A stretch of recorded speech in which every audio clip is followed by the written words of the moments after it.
I have come here to chew bubblegum and kick ass, and I'm all out of bubblegum. I'm gonna make him an offer again. Of the juggernaut, bitch! It's not a tumor. You are tearing me apart, Lisa! I have had it with these motherfucking snakes on this motherfucking plane! Two chicks at the same time. I am the law! When you play the Game of Thrones, you win. You die. Oh, no, not the beast! Not the beast!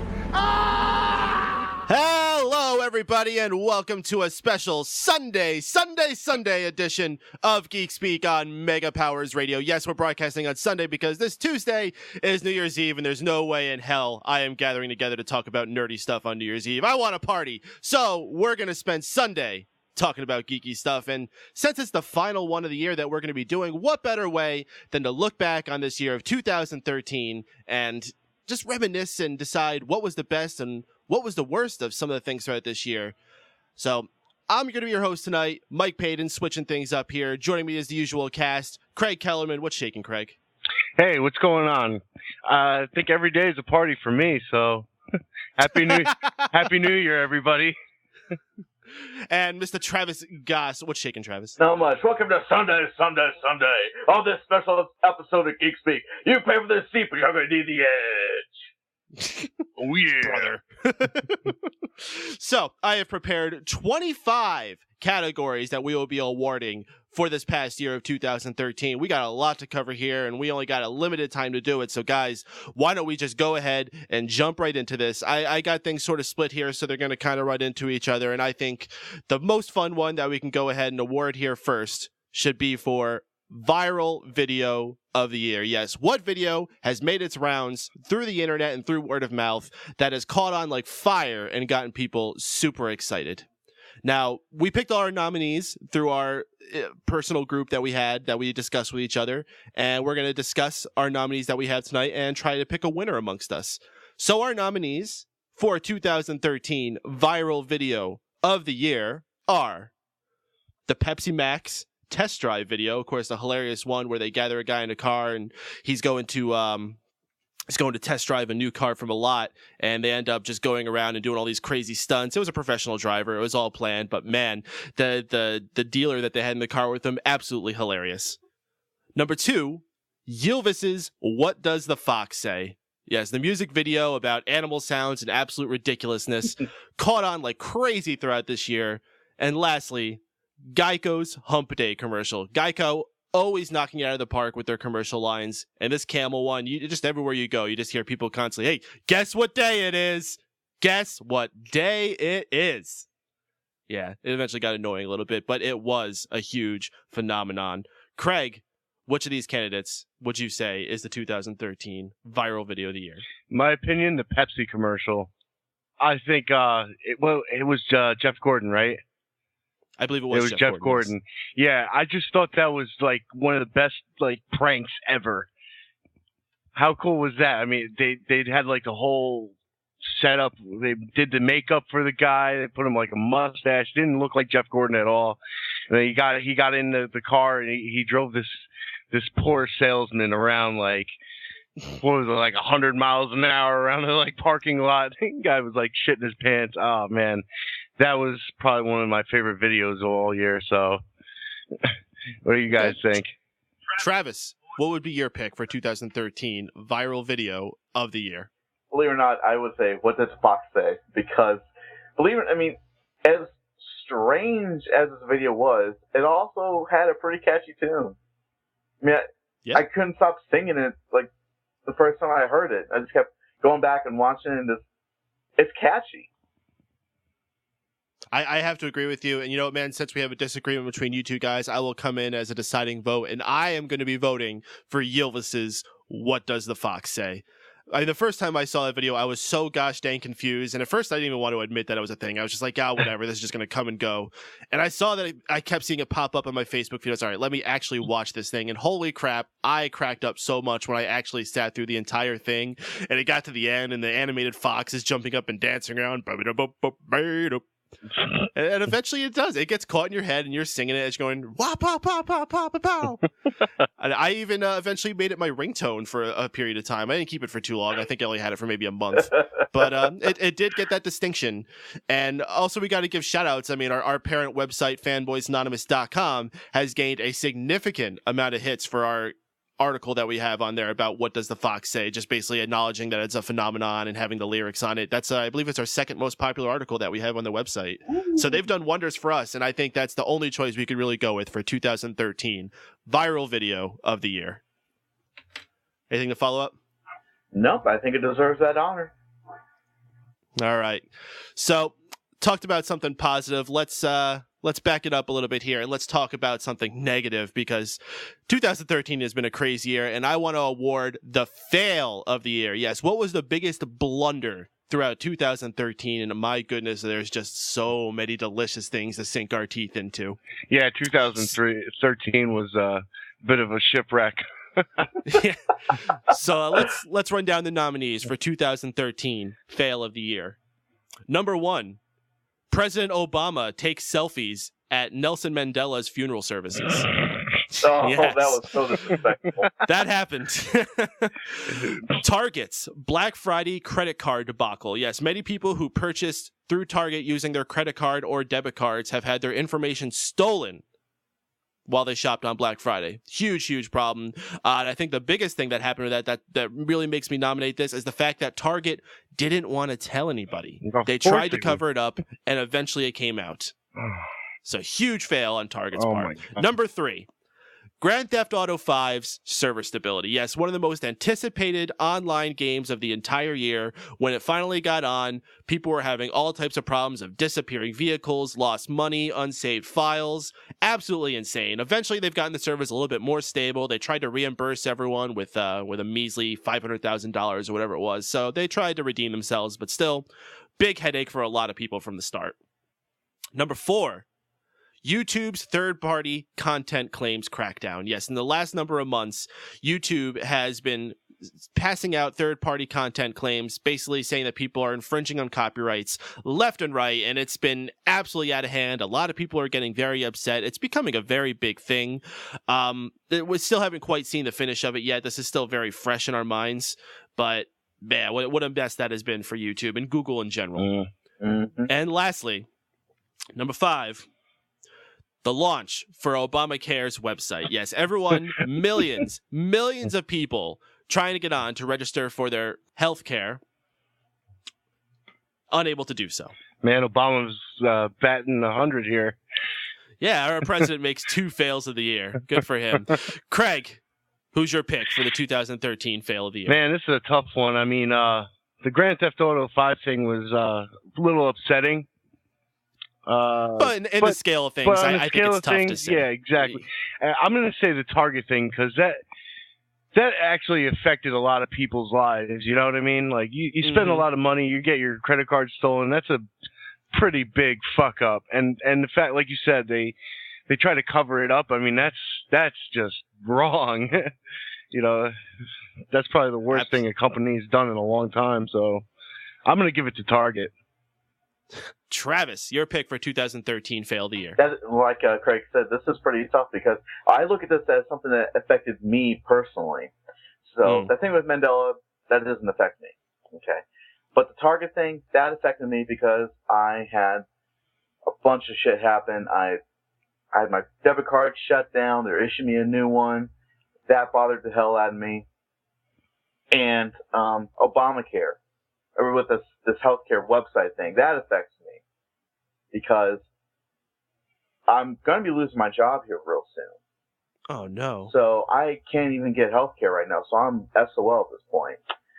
I got to say something like about the website, the Obamacare website. How is it that you have millions of websites that host millions and millions of people and all this traffic every day, but the government can't host a website that... Well, here's the problem. They tried to put government people on the design of the website. Rather than bringing in, like, excellent minds from MIT or Google or Yahoo, they're like, no, we got people in our office that can handle this. And that's why when it got the exceedingly high traffic, they were just not prepared for it, and that's why the website crashed. So- not trying to say it's okay. I'm just saying that's why the government thought they could handle it, and obviously they couldn't. Yeah. So they put Beth from HR. Yeah, exactly. So Travis, you're also going with Target? I was going Target and the healthcare website. Oh, and Obamacare. Obamacare. But most of all is this whole thing with YouTube, because I host 2 YouTube channels, and so far I'm fine. I have not been affected by it, but since I'm a YouTube partner, this is still something I have to be very cautious about. So my vote is going to be for YouTube. Okay. I think that's fair. Let me first explain why the ones I'm not going to pick.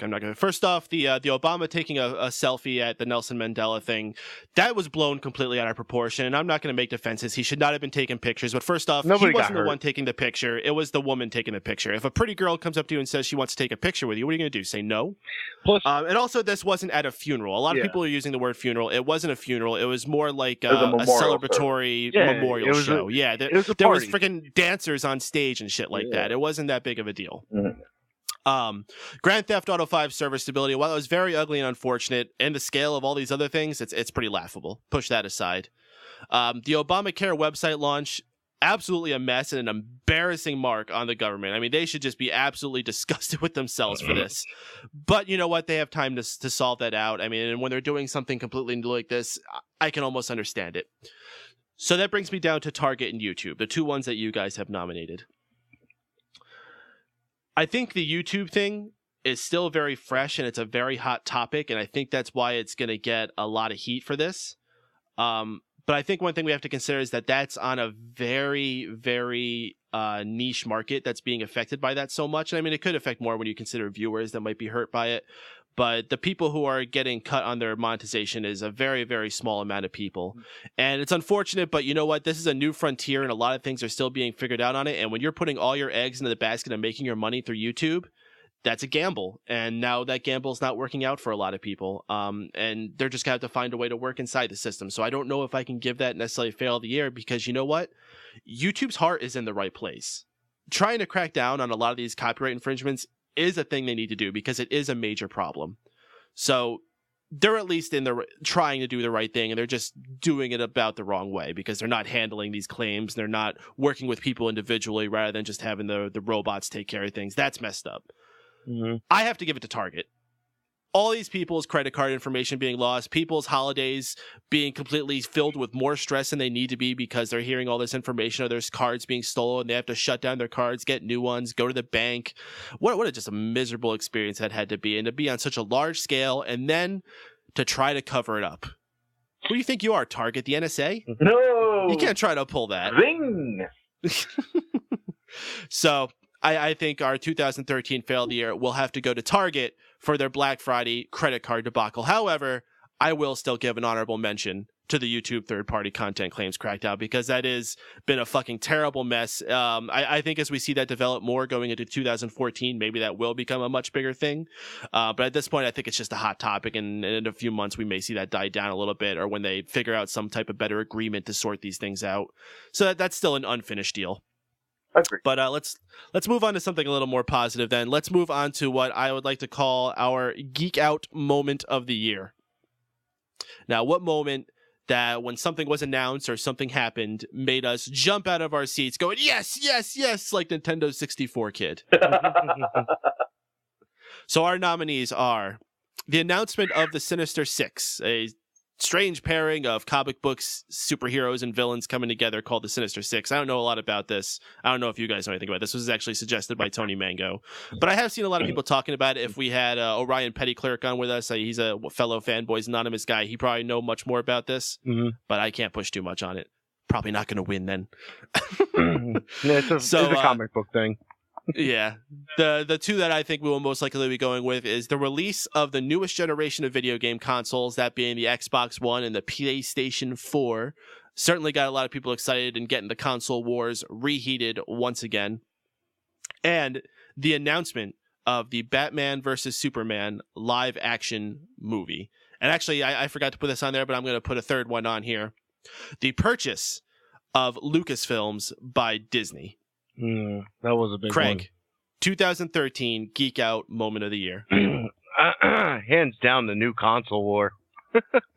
Yeah? Yeah, I mean, come on. I mean, we've been waiting for a new thread of consoles for a long time. I mean, the last generation was a really long one. And, you know... At the same time, though, doesn't it kind of feel like this upgrade was not that much of an upgrade for the amount of time that there was between them? A lot of people are upset with their newer consoles. Well, the thing is, man, like, how much better can you get? I mean, other than like lighting and shadows and stuff like that. Maybe some more RAM and lesser loading times. More touchpads. Yeah, or a touchpad. I mean, I don't know. It's cool, and it's always exciting to get a new piece of hardware, no matter what it is. You know, it's an upgrade. Travis, your 2013 Geek Out moment of the year. I also got to go with the console announcements at E3 this year. That was such a heated battle between Microsoft and Sony. Microsoft was coming out of the gate with theirs, but this whole thing about the DRM that had a lot of their fans and potential customers have their panties in a twist. It was just a big, big mess. Then Sony comes out to announce the PS4, and they could have done is just walk out there on the stage and say PlayStation 4 launching in November. After the mess that the Xbox One had with their launch, that's all they could have had to say, and they could have made it. Yeah. Yeah, I'm not done yet. But then they say that PS4 comes out in November. No DRM. You can share with your friends. $3.99, and then drop the mic. That's all they could have done. Yeah. Mm-hmm. The fact that Microsoft put out their console at $100 more. Yeah. That hurts, man. I was in Walmart today, and I was buying an Xbox 360 controller, and the kid was talking to me. He's like, yeah, you know, every time we get PlayStation 4s in, like, they fly like hotcakes, but we got like 5 or 6 Xbox Ones sitting there for like 2 months. Oh, like, really? Oh, Jesus, yeah. Really? Well, that's a shame. Bye now. All right, then. Well, with that, then, our 2013 Geek Out Moment of the Year is going to be going to the launch of the new video game consoles, specifically talking about the Xbox One and the PlayStation 4, because we did have Wii U last year, but even that didn't really pick up steam till this year. So this year is really where the new generation began. So let's move into Superhero of the Year. Yes, what Caped Crusader, not one specifically, but which one launched themselves into new levels this year? And I'm not saying who's your favorite overall. I'm saying this year of work from these superheroes, who was the best one? So make sure you don't take too much favoritism into consideration with this. Our nominees. 1, Superman. Superman had a pretty good year with Man of Steel making tons and tons of money and creating one of the most controversial superhero movies of all time. Not to mention with the big announcement of the Superman versus Batman movie coming in a couple years that we had during Comic-Con this year, Superman's had a pretty good year. Green Arrow, who has completely taken people by surprise with his television show Arrow. I was just watching it earlier today, man. That show's just so good. Isn't it? It's really, really good. And I never really gave Green Arrow too much of the time of day. No. But man, he's pretty badass in that show. It's like Hawkeye, but better. Yeah, I always thought of him as like kind of a side character. Not and like I'm sure he normally would be, but man, the backstory alone that they're giving this guy, all the actors that are on the show, it's really given a new light to Green Arrow. So, number 3, Thor. Thor had his sequel come out this year. We actually had an episode themed on Thor earlier, so Thor got a lot of love throughout this year, but other than that, I can't think he had too much besides that movie. Iron Man, having his 3rd installment of his trilogy with Iron Man 3. Mm-hmm. And I also want to add in there Batman. Well, Batman didn't have anything too historic, I would say. He did have the new video game with Batman Arkham Origins. He also was a part of the Batman vs. Superman announcement that we had. And one thing that I sort of forgot, at the very, very beginning of this year, we had The Dark Knight Returns. Or was it Rises? I always get which one's confused. Not the one that has Bane in it. Dark Knight Returns, the 2-part animated series. Mm-hmm. Fucking fantastic, with Neil Patrick Harris as the Joker. Mm. Oh no, it was Batman. Excuse me. Neil Patrick Harris is Batman. Ooh. Excellent. Yes, well worth checking out. Netflix, or maybe his Joker. I can't remember. It's one of them. Yeah, it's on Netflix. Fantastic 2-part series. A lot more violent than you typically expect Batman to be. Possibly my favorite Batman thing I've seen. Actually, I want to throw that out there. Not very big fan of the Christopher Nolan movies. I do love the Tim Burton ones, but man, the grit that they put into those animated ones, I think I need to watch them again because I only watched them once. But I think if I got one more watch through on it, I might be able to confidently say that. So Travis, your 2013 superhero of the year. After much consideration, I have to take a look at who had the most successful year in terms of the entertainment world, and I really am going to have to say it was Iron Man. The Iron Man 3, I enjoyed the hell out of, and that movie, I think that was, was that number one of the whole year? I can't remember. But anyways, I think Hunger Games might have beaten it. Well, it was up there. Fuck Hunger Games. So anyways, but no, Iron Man definitely gets my vote. Craig? Yeah, I'm going to have to agree with Travis. Iron Man, coming off of the Avengers, which was an awesome fucking movie, and then Iron Man 3, which was a great follow-up. And I just love the character, man. I love Tony Stark, and I love the guy who plays him. What's his name? Robert Downey Jr. Yeah, Robert Downey Jr. Yeah, I love it. I love his take on it. Yeah, it definitely makes me get into Iron Man. So yeah, I'm gonna give it to Iron Man. I'm gonna back you guys up. Iron Man will be our 2013 superhero of the year, specifically because of the phenomenal success of Iron Man 3. I also want to give an honorable mention to Arrow, just because that television show is fantastic and everyone should be checking it out. It really is.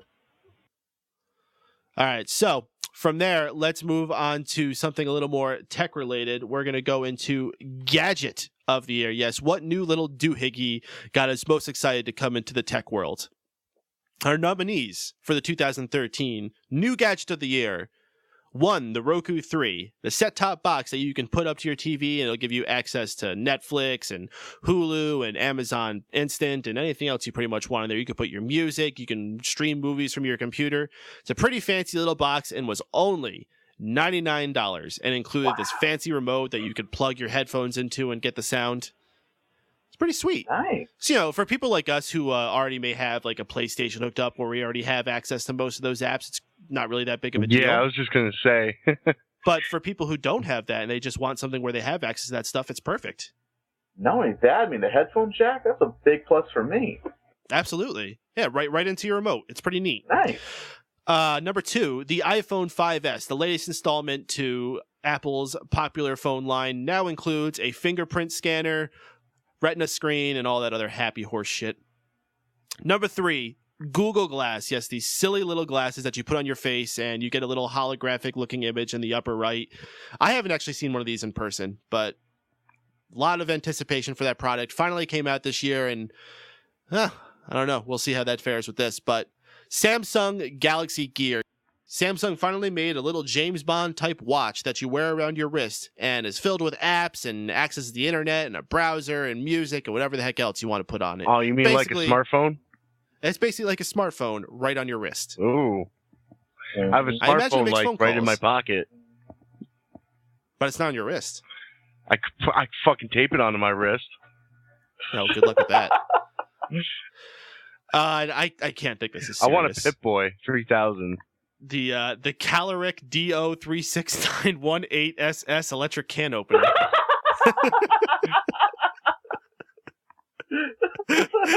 Yeah, that thing is beast. Oh, really? Is this like one of those like will it blend type things? Like you use the can opener to see will it open it? Yeah, it opens your can and tells you your mail. It reads it out to you. It tells you your mail? Yeah, it reads your email for you. Oh, that'd be good. When you open up a can of Campbell's tomato soup and like, email from Shirley. I am leaving you for Bob in accounting. Wait, is that really what it does? Because it looks like it has like 7 wires coming out of it. No, I don't think so. It's definitely got like 7 wires coming out of the back of it. So what the heck does this thing do besides just open cans? I don't know. It opens cans really well. Okay, I don't think this is a serious and contender. it makes it where it's not. It doesn't have any sharp edges. Oh, okay. Travis, your 2013 new gadget of the year. Fucking can opener. No, I'm not going to go with can opener. That's so stupid. I'm sorry. I'm going to go with Google Glass because for one thing, I wear glasses, and that would be pretty nice. You can wear these things, and you have this little thing up there in the corner, and you could like look at your email or even whatever. I think that's pretty nice. I'd like to have something like that. I can see a lot of people getting into car accidents because of that thing. Well, that's their fault for being stupid now, isn't it? Craig, your 2013 new gadget of the year. Oh man, I'd probably say like the new iPhone. So we have a tie here, and I think I might put my vote for the Roku 3. I think it's the coolest little bang for your buck that you're going to get.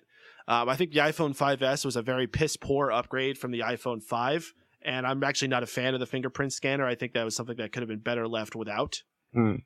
Google Glass, I think, was absolutely underwhelming. I don't know a single person who's actually gotten it, and I think a lot of people who do have them probably barely use it.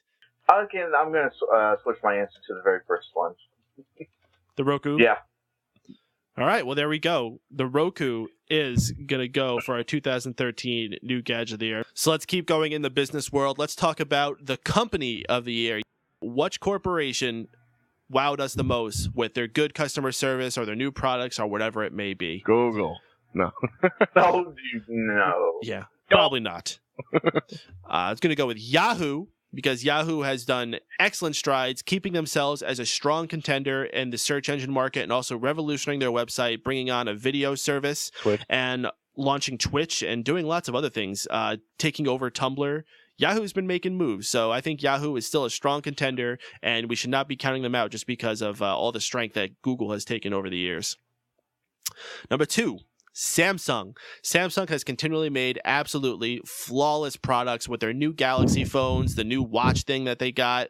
Their screens continue to be the best on the market. So Samsung, I'm going to give them a nod as well. Number 3, Apple.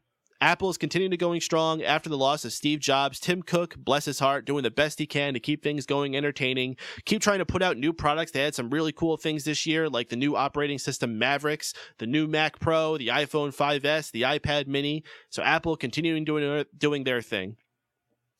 We have Sony nominated, of course, coming out with the new PlayStation 4 this year, and also continuing themselves strong. Well, actually, they're not doing as good in the electronics market as they used to.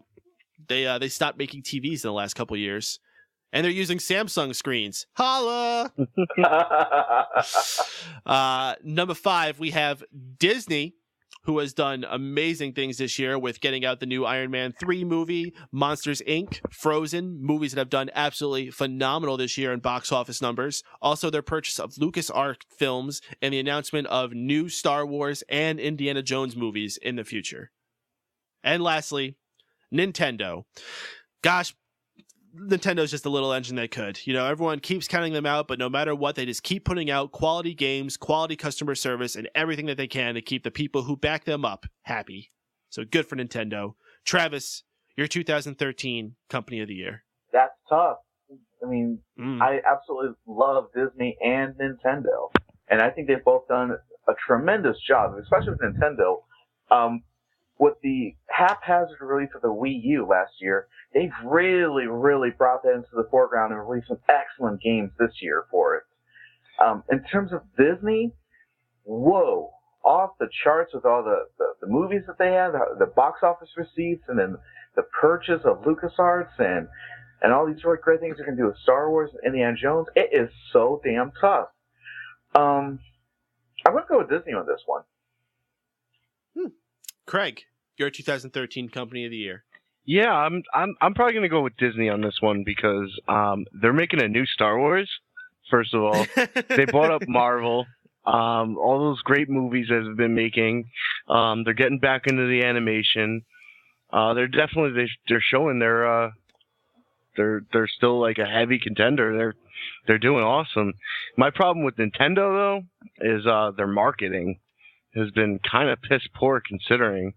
I mean, they got two really awesome machines on the market right now, with the 3DS and the Nintendo Wii U. Mm-hmm. But I think that the fact that they're just marketing it to children still. I mean, you know, they should have been like, you know, you could play Call of Duty and Mario. You know what I mean?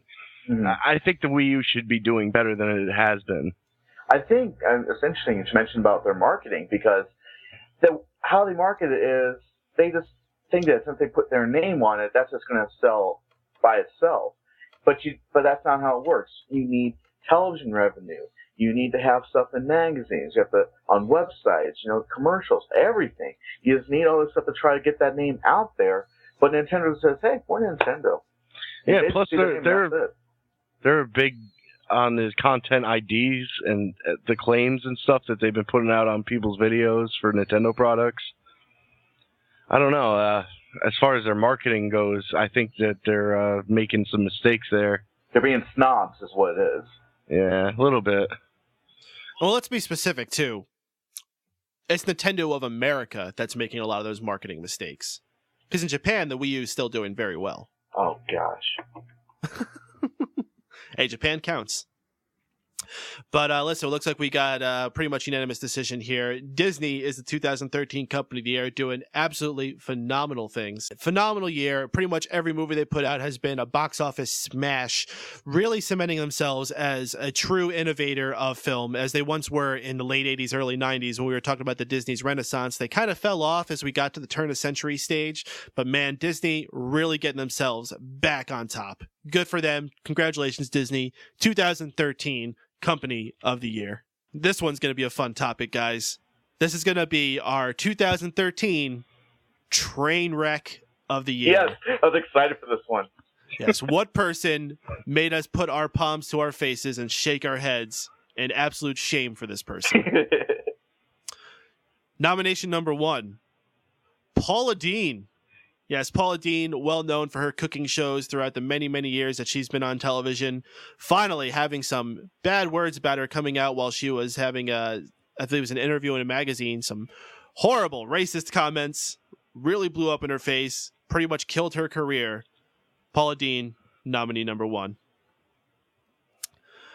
Nominee number 2, Miley Cyrus. Enough said. Yeah. Nominee number 3, Kim Kardashian. Enough said. And lastly, nominee number 4, Toronto Mayor Robert Ford, the politician who was caught on camera smoking crack with crack dealers. Yes, not the proudest day for Toronto, for sure. Yeah. Craig, 2013 Trainwreck of the Year. Man, smoking crack is probably one of the worst things a mayor can do. So I'm probably going to go with that. But, talking about like Paula Deen, you got also Pat Robertson as well, the guy from Duck Dynasty. Phil Robertson. Oh, Phil Robinson. Oh, Pat Robinson. That's a different guy. But, talking about talking about homosexuality. He didn't even say anything. That was completely blown out of proportion. Oh, yeah. Paula Deen said some downright hateful, dirty shit. What Phil Robertson said was nothing like that. Thing a little bit, too. But, yeah, I'm gonna give it to the crack-smoking mayor.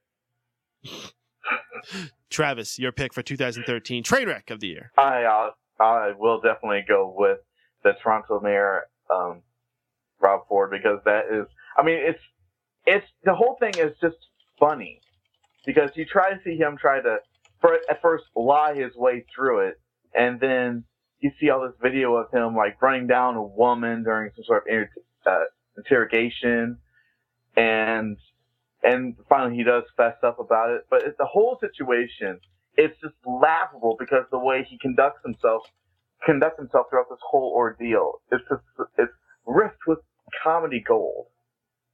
All right, well then, I think that's going to be a unanimous decision for our 2013 Trainwreck of the Year, Toronto Mayor Crack Smoking Dude. I'm not going to give him a real name more. You're just going to be Crack Smoking Dude. I'm sure he's a lot of fun to hang out with. He just retained his position as mayor. Everybody else is doing his job for him because he absolutely will not step down. Isn't that great? You could get away with that being mayor. Like, any other person, they'd be thrown in jail. Like on camera. On camera, exactly. Oh, it's terrible. All right, guys. talked about who was a shitty person this year. Let's talk about someone who was awesome with our 2013 Geek Icon of the Year. I'm a little disappointed. We only had one nomination from myself, but let me tell you, I don't think there's anyone else that it could possibly go to this year. And my nomination was for Elon Musk. You might not know this name right away, but trust me, you should know it. Elon Musk has done phenomenal things throughout his career and has just done so many awesome things this year alone. Now, Craig reminded me, this is one of the things I didn't even think of him being responsible for, but he is the founder of PayPal. So whenever you're paying for anything through PayPal on eBay or Amazon or wherever it may be, you can thank Elon Musk.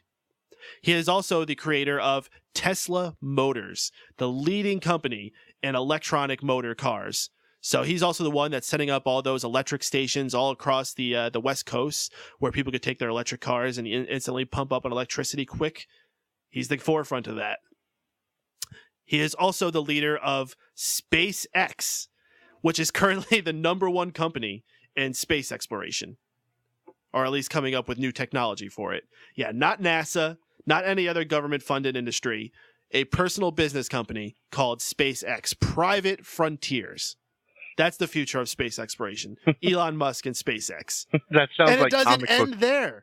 It doesn't end there. There's one more awesome invention that he came up with this year that I think is the most mind-blowing thing that he's got. And if it gets implemented, it's going to change society as we know it.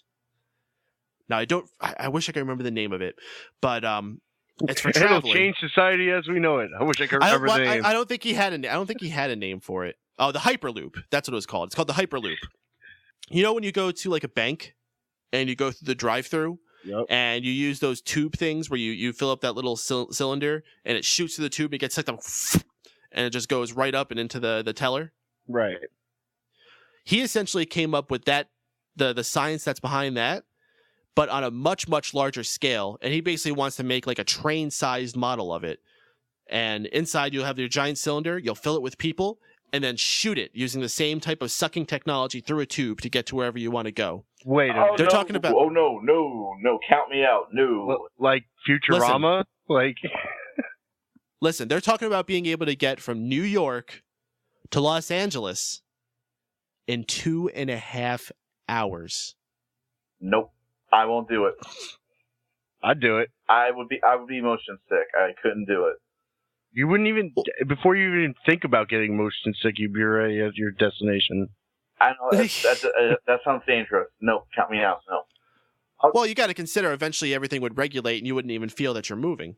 True, but, who knows. I mean, I'll give the guy my vote, but no, I'm not going to write on something like that. Well, this is a long, long way from creation. I mean, this is all just like models that he's making right now. He hasn't even gotten the clearance to even try building a scale thing to do anything with. So this is all future planning. But I'll tell you what, man, in 50 years, we're going to look back on Elon Musk as this generation's Nikola Tesla, which is very fitting because he has Tesla Motors. Fair enough. But he gets my vote, though. Since he's the only one. He's the only vote. Yeah. You gonna vote for nobody? Yeah. Our 2013 Geek Icon of the Year, Elon Musk. Check up on him if you don't know much about him. You'll truly be fascinated with everything that this guy's doing with his career. So let's transition into video games. Let's talk about the Nintendo exclusive Game of the Year. Yes, late last year, a lot of people were counting out Nintendo as a company, saying, yeah, they don't got nothing good on their consoles. There's nothing in their library worth buying for. And a lot of people will still say that, but you know what? They're just haters, because I think this year there has been so many phenomenal games released on the systems, not just as ones that were created or system-wide, but ones that were created specifically for either the Nintendo Wii U or the Nintendo 3DS. So our nominees for the 2013 Nintendo exclusive Game of the Year: number 1, Lego City Undercover, a Grand Theft Auto-styled Lego game for the Wii U. So much fun. Go walking around as a little Lego guy, stealing cars, shooting your grappling hook, and blowing up people. Tons and tons of fun. Number 2, Rayman Legends. Yes, the long-anticipated sequel to Rayman Origins, very similar to the new Super Mario Bros. U gameplay where you have 4 players on the screen going platforming and puzzle-solving simultaneously, but the art style is just so pretty, and they actually have the added 5th player using the gamepad where you're the little fly thing. Truly, truly fun game. Number 3, Pokemon X/Y. Now, I'm not a big Pokemon guy, but I cannot deny that everywhere you looked when those games came out, people were flying, going crazy about... Oh, that's right. Rayman Legends did end up coming out in other systems. Initially, that was a Wii U exclusive, so maybe that should be disqualified. I think when I put that on the list, it was still a Wii U exclusive. I've been keeping track of this list all year. Pokemon X/Y. Phenomenal series, Pokemon. All the fans are always dedicated to it heavily, and this newest one I think a lot of people have raved as one of their favorites. I think mostly because we finally got it in a 3D perspective, so while you're walking around the world you actually get to see things in a different look than what we've been used to since, what did the first Pokemon game come out, 1995? 96? Yeah, something like that. So finally a big change for the Pokemon series. You can actually move in diagonal directions. Ooh, diagonal. Yeah, that's going to sell. The Legend of Zelda, A Link Between Worlds. Yes, and I think this one was a little bit of a surprise for a lot of people. I don't think a lot of people expected this one to be as good as it was, but a Link to the Past style Zelda game on the Nintendo 3DS truly won a lot of people over as the Zelda game of the year. Fire Emblem Awakening. If you're a big fan of RPGs, this was definitely the popular one of the year for Nintendo. Paper Mario Sticker Star. I can't agree to that one. Really? Nah. Paper Mario Sticker Star? No. Yeah, No. And our final nomination, Super Mario 3D World. This game has been huge, and it's still really new, so I don't think we've even gotten to see the final bits of its popularity. But this has pretty much been considered the game that if you haven't bought a Wii U yet, the one that you need to buy it for. And I think that's something really big you have to consider for a Nintendo exclusive. It has to be something that makes people want to buy that system. So Travis, your 2013 Nintendo exclusive game of the year. Oh, man. I'm like the resident Nintendo fanatic of this group because I love all things Nintendo. So these games here, all of them, well, with the exception to Mario, that RPG Mario game, whatever, Sticker Star, whatever. That, whatever. That could have worked on any other system. Have you played it?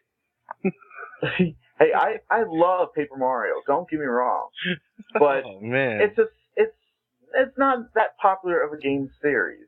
That's not a game of the year quality title. Exactly. I'm sure it's a very fun and good game, but it's not game of the year quality. I can't possibly see a game with that type of gameplay being there. You took the words right out of my mouth. I totally agree. I really love Lego City Undercover. I played that in the 3DS prequel. Those games are just fun as hell. I love them. But I have to give my vote to Super Mario 3D World because this is definitely the Mario game everybody has been wanting for a long time, especially on a high-definition system such as the Wii U. It's got beautiful graphics. It has an awesome soundtrack. It was actually done by an orchestra. It was beautiful. And it took all the characters. We got Mario, Luigi, Peach, and Toad, implemented their capabilities that they had in Super Mario Brothers 2, the American version. And just, the only thing it's missing is Yoshi. Otherwise, this is the Mario game to own. It's perfect in every way. Craig, your 2013 Nintendo exclusive game of the year. A Link Between Worlds. Oh, absolutely. It was a reason why I bought a 3DS, and I picked this game up. I didn't know what to expect, but man, if you were a fan of A Link to the Past, it uses the same exact world, except everything is new. It's 3D, it's three-dimensionalized, and it's just a beautiful game, and all the puzzles are like so masterfully crafted. The game is probably one of my top favorite Zelda games. And I honestly, like, I would even say this is a game of the year overall contender. It's a serious contender, that's for sure. Yeah, and it's kind of cool. It's like a handheld exclusive. So, yeah, kudos to Nintendo for crafting Zelda Link to Between Worlds. Yeah, absolutely. And before we even get to what you think, Peyton, I just got to say that every game that Nintendo has put out on their systems this year has one thing in common. They're as beautiful to look at as they are as fun to play. Yeah, Nintendo's definitely been killing it with games lately. I mean, their exclusives are fantastic. You can just get past that marketing debacle. And then they've even had other ones that we're not even mentioning here. They had like Pikmin 3 came out this year. If you're into that kind of game. I'm not really.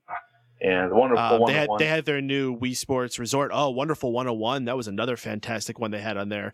Really embracing a lot of their digital marketplace games that they've had on there. Yeah, but when Wii Sports Club, you're going to say? Oh, their new Wii Sports game. It's nothing that I would say game of the year quality, but still, it's a fun title to have. I also an honorable mention for the 3DS is Sega has been making exclusive games for it. Some classic Sega Genesis games in 3D for the 3DS. Like Sonic the Hedgehog in 3D, Echo the Dolphin in 3D. Space Harrier 3D. Yep. Yeah, Nintendo rocks. Abso-frickin-lutely. So, let's move on to another company that... What's up? You didn't tell us who won the category. I mean, what game won? Oh, I thought you guys both agreed with Super Mario 3D World. I'm sorry. No, That's I right. said Super Mario 3D World. He said Link Between Worlds. Oh, you did say Link Between the Worlds. Well, I'm going with Super Mario 3D World because that game kicks ass. Unfortunately, I haven't gotten to play too much of the Link Between Worlds. I don't have a 3DS. Those are a little bit out of my market. I'm not really a portable gaming person. You know, if I am, I'll just play a mini game on my iPhone. I haven't gotten into one since the original DS, and that I didn't even play too much. I just don't like playing portable games. I wish they would make, if that Zelda game came out on a console, maybe I would play it more. They should put it on the virtual console. You never know. They might someday. They might, but I would actually rather see a new real Zelda game. You know, they have one This coming is a out real for Zelda Wii U, game. but it's like well, I mean, he means for the Wii U. He means yeah. That would be like a vast underutilization of the Wii U's power to have a game like that be the main title on a Wii U. They did recreate that GameCube Zelda Wind game. Waker. Wind Waker. It is. They did do Wind Waker, and they did announce a new Zelda game. I forget what it's called, but it's basically a like a hack and slash Zelda game. Oh, it's that one. It's a collaboration between Nintendo and Koei. It's kind of like Dynasty Warriors, only taking Hyrule. But I don't think that's going to be their big and I'm sure they're going to have a different a regular Zelda game. It's that thing. It's not really a Zelda game. It's just a game that takes place in Hyrule without it being a Zelda type title. Gonna suck. Yeah, it's just gonna be like a mid. It's kind of like Link's crossbow training. It's just gonna be another little mini game thing to fill in the series and hold people over until they can get that new title out, which they got to get off their damn asses and get it out there. Want it already? That's tired of replaying Twilight Princess. Well, don't play Twilight Princess. Play Skyward Sword. That game's good too. Skyward Sword is awesome. Yeah, but you gotta not be lazy. The sword fighting is like realistic. Not only that, it's so badass when you have to hold the Wii remote aloft, like have your sword up high, just so you can get a charge, so you can kick some ass with it. Yeah, the sword actually follows your hand motions, so like you can't just like lazily sit down and play it. That's the only reason why I haven't gotten through that game. I like lazily playing. And also, I like lazily playing it though. I don't fucking want to like have to stand up and do shit. Not only that, you hold up the nunchuck, and that's your shield. Yeah, it's cool, but like I said, if I'm gonna sit and play video games for like hours, I don't want it to be a workout. Yeah, exactly. Unless it's supposed to be a workout, like if I'm playing Wii Fit. There you go. Then it could be like a workout. Yeah, that's why I don't play Wii Fit. Exactly. Neither why it's too much work. All right, so let's move on to a company that I don't think has had good of a year, Microsoft. And talk about the 2013 Microsoft exclusive Game of the Year. Now, Microsoft just had a brand new system come out this year. The Xbox One has had very, very controversial thoughts about it. But let's talk about some of the biggest games that have come out for Xbox this year. Gears of War Judgment, the newest one into the Gears of War series, one of the most popular shooters out in the gaming world. Killer Instinct, a reboot for one of the most heralded side-by-side fighter games, featuring prehistoric creatures and dinosaurs and baboons and all types of crazy shit. And Rise, Son of Rome, a Spartan-type fighter thing where you're wearing swords and sandals and going crazy. I don't know. I didn't play Swords and it. sandals. Yeah, whatever they're doing then. Craig, I think you're the most familiar with Microsoft stuff, so why don't you tell us what the skinny was with Microsoft's games this year? Wait, good or bad? Good. I think Forza 5 is a pretty cool game. I mean, the Xbox One, honestly, I don't see any good games. I don't see it worth buying right now because, like, the one game that they were touting the most, Rise, 2. the Sword and Sandals game.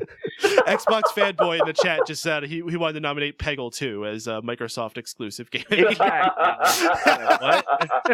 I love Peggle. Peggle's great. Yeah, like what I was saying, like Rise, that game failed horribly. I mean, this game is boring. Is it? Yeah, it's bad. Oh, that I played sucks. it. I thought it looked cool. It's just really generic, like one of those like games that you pay like $15 for, you know, like down the line. I just don't see a reason to buy an Xbox One. I mean, you know, the PlayStation 4 is so much, like, it's so similar to it, except you don't have to like deal with the. Well, first of all, it's $100 more for Kinect that I don't want. All right, let's not go into this. All right, your well, 2013 yeah, Microsoft exclusive game of the year. Yeah, I would. All right, Forza 5, I would say for Forza 5 for Microsoft. Yeah. Okay, Travis, your 2013 Microsoft exclusive game of the year. I don't know how much help I'll be here because I don't have an Xbox 360 or an Xbox One. But Yeah, exactly. But I will look at these games as something that I would play. I don't think I'd have a lot of fun with Rise. That's not really my kind of game. Killer Instinct would have gotten my vote if it wasn't for the way the game's being quasi-released.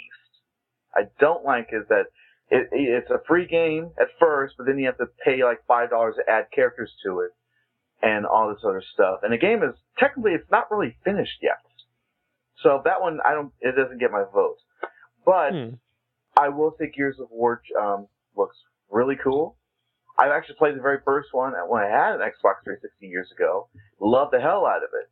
So this one, I'm going to say this one will get my vote, and it's something that would motivate me to go out and buy the system just so I can play that game.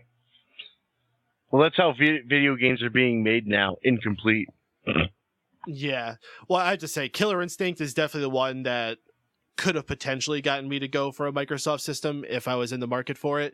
I love the Killer Instinct series, and I love side-by-side fighters. I mean, when they did the reboots for Mortal Kombat, I think it was last year, maybe the year before, I was so into that. Oh, yeah. That was probably my favorite game that year.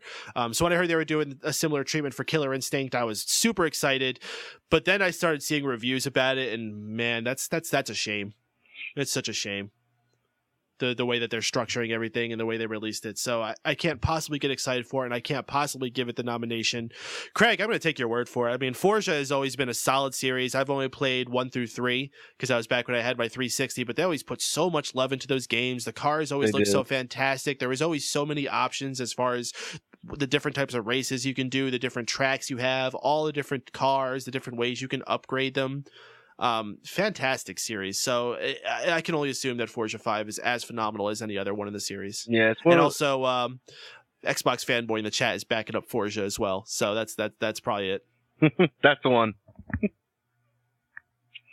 Yeah, he says Forza is the best exclusive. What an amazing game. Looks stunning, plays even better. And he also says Dead Rising 3 as the runner-up. Okay. Okay. Yeah, I haven't played Dead Rising. I haven't even seen anything about Dead Rising 3. I remember playing the original Dead Rising. That was the one where you're in a mall, right? Yeah. Yep. Yeah, I didn't like it. You know what it is, man? I'm sick of zombie shit, man. That's it. I'm just so tired of zombies. My friend, I know you've been trying to get me to play it too. My friend Mike just got The Last of Us, and I know that's supposed to be. Well, we'll be talking more about that when I think we get to Sony. Matter of fact, that's next. But yeah, zombies. Just so much zombie stuff. I just can't do it. I mean, it had like resurgence there in the early 2000s, especially with the remake of Dawn of the Dead. And then zombies just became cool again. Now they just milk the hell out of it like they did with vampires. And I will say that The Last of Us, they're not zombies. Well, let's not get... well, yeah, it's more about fighting people. Yeah. That I get that. Yeah. But yeah, next. All right, yeah. So our 2013 Microsoft exclusive Game of the Year goes to Forza 5. So congratulations. Racing games finally getting some love. Woo! So let's move on to our 2013 Sony exclusive Game of the Year. Yes, what game came out on the PlayStation 3 or PlayStation 4 or PlayStation Vita that got us most excited? Nomination number 1, God of War Ascension, another series that a lot of people just constantly herald throughout the years and had another fantastic installment this year. Number 2, The Last of Us, a game that people mostly love for its story, but once again, if you're into post-apocalyptic survivals, all those type of zombie games, I think you might have to be into that to get into this. Great but we'll talk about multiplayer that too. more, I guess. Number 3, and I don't know what this one is, Craig. You gave this one. Ni no Kuni, Wrath of the White Witch. Oh, that's cool. Mm-hmm. You actually nailed it. Very good. Yeah, Oh, thank you. You said it right. You know Kuni. Number 4, Gran Turismo 6, another racing game. Craig likes his racing games, apparently. So, Craig, what's your 2013 Sony exclusive Game of the Year? Last of Us, hands down. One of the best video game experiences I've ever had, actually. They nailed it, man. They, as a platform, and like even watching it as a movie almost. The game nails in every like emotion, and the gameplay is solid. The graphics are some of the nicest graphics I've ever seen, even comparable to like the PlayStation 4 games. Man, definitely game of the year right there. Travis, 2013 Sony exclusive Game of the Year. Well, actually just posted this in our chat. We actually forgot to mention Beyond Two Souls. Oh, no, we didn't. Oh, okay. No, that game, from what I've seen of it, hasn't looked very good. I know they put a lot of work into it once again as far as cinematics, and they got Ellen Page involved. Oh, but okay. everything I'm seeing about the gameplay has been horrendous. Yeah, it's like Heavy Rain, kind of like. Well, yeah. It's a movie, man. You're paying $60 for a movie. Isn't that made? Yeah. Aren't those two games made by the same company, Quantum Dream? Yep. Okay, that's what I thought. Okay. Well, then that never guy, mind then. He's a visionary of that type of game, and he's like really artsy, and I don't know. It's just it reminds me of those FMV games on Sega Saturn. Oh, I love those games. I miss those games. Yeah, then you would like that. You would like. I mean, it's got a good storyline, but I hear it gets like really like convoluted and kind of silly. It's basically M. Night Shyamalan if he made a video game. Exactly. And we hate M. Night Shyamalan. Anyway, well, at least I do. I'm going to go with The Last of Us. And everything that Craig said, he just took the words right out of my mouth. I cannot add anything to it. It is that good of a game. And I'm going to back you guys up. I am also going to go with Last of Us. And I'm actually going to quote Xbox Fanboy of the chat room once again because I think he said it perfectly. I thought Last of Us was a bit boring. Didn't enjoy Gods of War either. I didn't play Gods of War, but I've never got into that series. But Last of Us pretty much wins by default because Sony exclusives in 2013 were pretty lousy, and I have to agree. And I would say the same thing for Microsoft. I think both of them did not have great years as far as exclusive. I think Nintendo, when you look at exclusives, has had more solid titles than either of those companies. And that's not to put down them in any way. I think it's, you have a new system coming out. You're not always going to get all your top-notch titles out. So a little bit of forgivingness for that. Absolutely. I really thought Last of Us was a top-notch game, though. And I'll have to disagree with you with that. And Ni no Kuni, Wrath of the White Witch, was a nice reinsurgence of the JRPG genre. The what? The Japanese RPG genre. People still play those? JRPGs? Apparently. Oh, yeah. What do you think came out on the Wii last year? That's the Project Rainfall. Remember that? They had 3 games that people were trying to get over here to the United States, and they finally were released. Like The Last Story and Xenoblade Chronicles. Those are JRPGs. Mm-hmm. Yeah, I didn't play either of them. Yeah, well, you don't like RPGs, so I wouldn't expect you to enjoy that at all. I do not like RPGs. I like Skyrim. That's about it. I like Grand Theft Auto 5. That's not an RPG. in a way, it is without. It is. No, the Grand Theft Auto Online is totally in an a way. RPG. Any video game is an RPG if you think of it. No. Grand Theft Auto Online has experience points, and you have like stats that you have to level up, and you have to unlock all your weapons. It's totally an RPG. It's not. It's just not a turn-based RPG, but it's an RPG. Well, no, it's definitely not a turn-based RPG. It's not a JRPG. Well, thank freaking goodness. Yeah, really. Imagine. Imagine Grand Theft Auto was a JRPG. Oh my goodness, that would be terrible. Oh man, I right. threw up a little bit. So 2013 Sony exclusive game of the year, going to The Last of Us. Truly a game that has caught a lot of people's attention. A lot of people have all their different opinions about it, but I think most people have been captivated by it, so I think it's deserving. So let's talk about. We talked about each individual consoles. Let's talk about which console, though, overall was the best one of this year. So our nominations for 2013 console of the year: number 1, Xbox One; number 2, PlayStation 3; number 3, PlayStation 4; number 5, Nintendo Wii U. Excuse me, number 4, Nintendo Wii U, and number 5, Nintendo 3DS. Craig, your decision for 2013 console of the year. It's a throw up between the PlayStation 3 and the Nintendo 3DS. Okay. I'm going to say the Nintendo 3DS is definitely growing in popularity and content. There's a lot of incredible games that have came out for it this year. Especially since the lackluster year of 2012 for it. And there's a lot of great games that are coming out for it. But as a console mainstay, as like a regular, what I played the most, I would say PlayStation 3 definitely won over, especially over Xbox. So I'm going to go with PlayStation 3. I didn't even nominate the 360. I don't think the 360 could even be in the conversation for this year. And I think PS3 just barely does itself. Because, it is its final year. But, Travis, your 2013 I'm going to go console of the year. I'm going to the 3DS because it really has. I mean, for one thing, when you look at the handheld market itself, who really is the leader at this point when you turn and look at these handheld systems? And it's obviously the 3DS. PlayStation Vita, yeah, it looks great and all that, but the biggest problem with that one is there's games. There's no games. There's no games for it. It's just. It's a paperweight. I mean, anybody have to PS3? Well, it's not a paperweight. If you've played it, it looks good. Don't get me wrong. I mean, it's a multimedia machine. But you know what? Like, if you're gonna get like that, get a tablet. Exactly. And I'm not. Here's the way I look at video game systems. I want to get a system that I can just play games with. I don't give a shit if you can watch movies on it, if it gets Netflix, all this other stuff. Great features, don't get me wrong, I support that. But at the end of the day, I just want to play video games on it. And I pick up my 3DS every day because I love the games I have for it. So when it comes right down to it, Nintendo has really built this thing up to something that is really great. It's something much better than it was 2 years ago when it came out. 3DS, you get my vote. You know what? Again, with the 3DS, Nintendo really locked down the handheld market for a long time. They just know how to make good handheld games.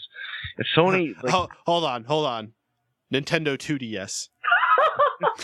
Yeah, but it's 3DS games. That doesn't count. Yeah, it doesn't count. It's just that didn't happen. That was a bad dream you had. It was a bad fever dream. Yeah.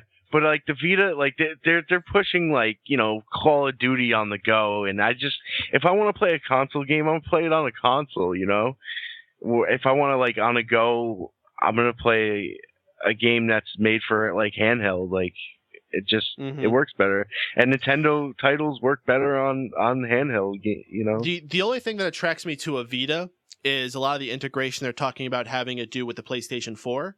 Right. Which I have a Wii U, and I love the screen and the touchpad on the gamepad and some of the innovation they're doing with that. So if they can bring that same innovation over onto the PlayStation platform, they kind of do. They got this thing called Remote Play But the thing is, well, it's all still very new. I mean, and when it gets felt out more, it's going to be more advanced, is what I'm saying. Like right now, they haven't gotten too far with it.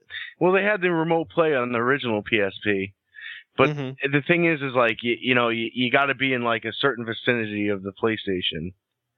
Right, which makes sense. Okay, I mean that's cool, but it defeats the whole purpose to me. But the thing is, when you think about that, that could actually start selling more PS Vitas. Because well, no, they're going to have a bundle where you get a PlayStation 4 and a Vita together. Yeah, they already started that. Yeah, in like maybe a year or so, I might consider getting that. That's what they should have done. That's the only time I would consider getting a Vita is if I get it in a bundle and there's a good reason to have it paired with the PlayStation 4. If they work in good synergy with each other, I could be convinced for that. But any other reason, I'm not even looking at a Vita. And not even considering it. Yeah, and also I remember this past E3 day we're showing off Little Big Planet that can be played on the PS4 and on the Vita and connectivity. That looks pretty cool. So I'd like to. And so if they can actually release as a bundle, then they've got my money. As far as console of the year for me, I want to say PlayStation 4 because of all the cool things that this system is offering, but it's just still too new. There's not enough games out for it yet, and it's still a little untested. We haven't seen the full capabilities of it, so I need to hold off on that. I think 2014 and, of course, 2015 will be huge years for that system, and I think we'll be talking more about it for this category for those years. Absolutely. But for 2013, I don't think we can. We certainly can't talk about the Xbox One. PS3, I think, has had a very, very strong year for its final year. Wii U has built itself back up from being a complete laughingstock to only being sort of laughed at now. So they're getting themselves out of the mud hole. But man, the 3DS just knocked it out of the park this year. I mean, with the new Pokemon games, the new Zelda games, the XL, what did that come out last year or this year? The XL. That came out this year. That came out this year? Yeah. So the XL and well, whenever it came out, it was available this year. And I'll go ahead and say the 2DS too, because you know what? There is a market for that. I think the 2DS is a great thing to get for a little kid who's going to be throwing it around, and you want to have it be durable, and and if it does break, you haven't lost as much money on it. Plus, the 3D really could strain your eyes, and it's just not. Totally. It's not. I don't. I play my 3DS with the 3D turned off most of the time anyway. I think pretty much everyone I've talked to does. So I don't think there's any worries about that. So surprisingly, our 2013 console of the year is looking like it's going to be a handheld, the Nintendo 3DS. Woo! That one took me by surprise. I didn't know where that was going to go, but I certainly didn't expect it to go there. I think, like I said, I think that the Wii should have done better. It has the potential. I don't understand. They should just push it, man. Because of the underwhelming response to the Xbox One and even the PS4, while it's done record numbers, I still don't think it's done exactly what they expected it to. As we go through this next year, even the people who bought those systems might be looking to get their secondary system. They could win those people over if they do it right. So I don't count Nintendo out yet. Oh, no. Nintendo's strong, man. They're not going to be number one, but I think they still have a chance to be a huge chunk of this market. They need to get their third-party shit in order. That's really the big thing. And they seemed like they had that at first, and then things started falling off, mostly because of EA, and fuck EA. Yeah, fuck EA. They just want to kill Nintendo. Well, I think this will transition us very well into our next topic. Remaining with video games, let's talk about the worst video game of the year. And this is across any system, any type of exclusive type thing, whatever it may be. The worst video game overall for the year of 2013. Our nominees are number 1, The Walking Dead Survival Instincts. Yes, coming off of pretty much being Game of the Year last year with a Walking Dead title, this year, Walking Dead Survival Instincts was incredibly buggy, frustrated people, especially fans of the show, with having practically no voice actors that any people gave a shit about, and yeah, pretty much a big fail on their part. Number 2, Aliens Colonial Marines. Man, the story of how this game came to be, being passed back and forth between people and people disagreeing about how to get things produced. Mm-hmm. And of course it shows, because this game was a mess. This year's Duke Nukem. Number 3, Deadpool. Yeah, I really don't think this game was that bad, but I think I have to put it out here just because of all the hype that was going for it. People were so stoked to finally have a game based on Deadpool, because this has been a character that has exploded in popularity over the last couple of years, possibly rivaling Batman. So since we've already had these great Batman video games, it was about time to get a Deadpool one. However, it didn't really live up to it. It became very monotonous. Voice acting was okay at best, and I just don't think it grabbed a lot of people as they wanted it to. Somebody on my feed actually mentioned one, the new SimCity game. Oh my goodness, yes. The new SimCity released by EA, thank you EA, was an absolute atrocious mess with its DRM, its incompatibility issues, the whole way they're making the game work with rather than just being able to build your own city, you have to be online, building next to other people. Your plots are limited, so you can't really make that big of cities. I don't even know if they even got the Mac version out yet. Like they said it was supposed to be out like 3 months after the full version came out for PC. Nah, maybe they'll forget about it. I stopped caring, honestly. And like SimCity is one of my favorite series of any game ever. Like I remember playing SimCity 2000 when I was a youngin' nonstop. And I love the Sim series in general. I played SimCity 4, Sim Tower, even the Sims I dabbled in a little bit. But man, this game was such a letdown, and I can't believe I actually forgot to nominate that myself. SimCity absolutely belonging on the 2013 worst video game of the year. And the last one I want to put on there, Call of Duty Ghosts. Yes, Call of Duty, one of the most beloved first-person shooter series. I think this has to be the worst installment for it ever. I think this is, while you kind of see it every year, I think the biggest victim for this is the fact that they try to put out one of these games every year. And this was one where they absolutely did not have to have one come out this year. No. The extra mode they put on there with the aliens is just tedious and way too fast-paced, and I can't keep up with it at all. The multiplayer sucks because of this new 2-gun system that they have that is just not working for me at all. I mean, they've always had the 2-gun system, but the way you have to like select your gun previously and then you can't just like, pick it up as you're going along through the game. Real pain in the ass. Just a big disappointment overall. So, Craig, 2013 worst video game of the year for you.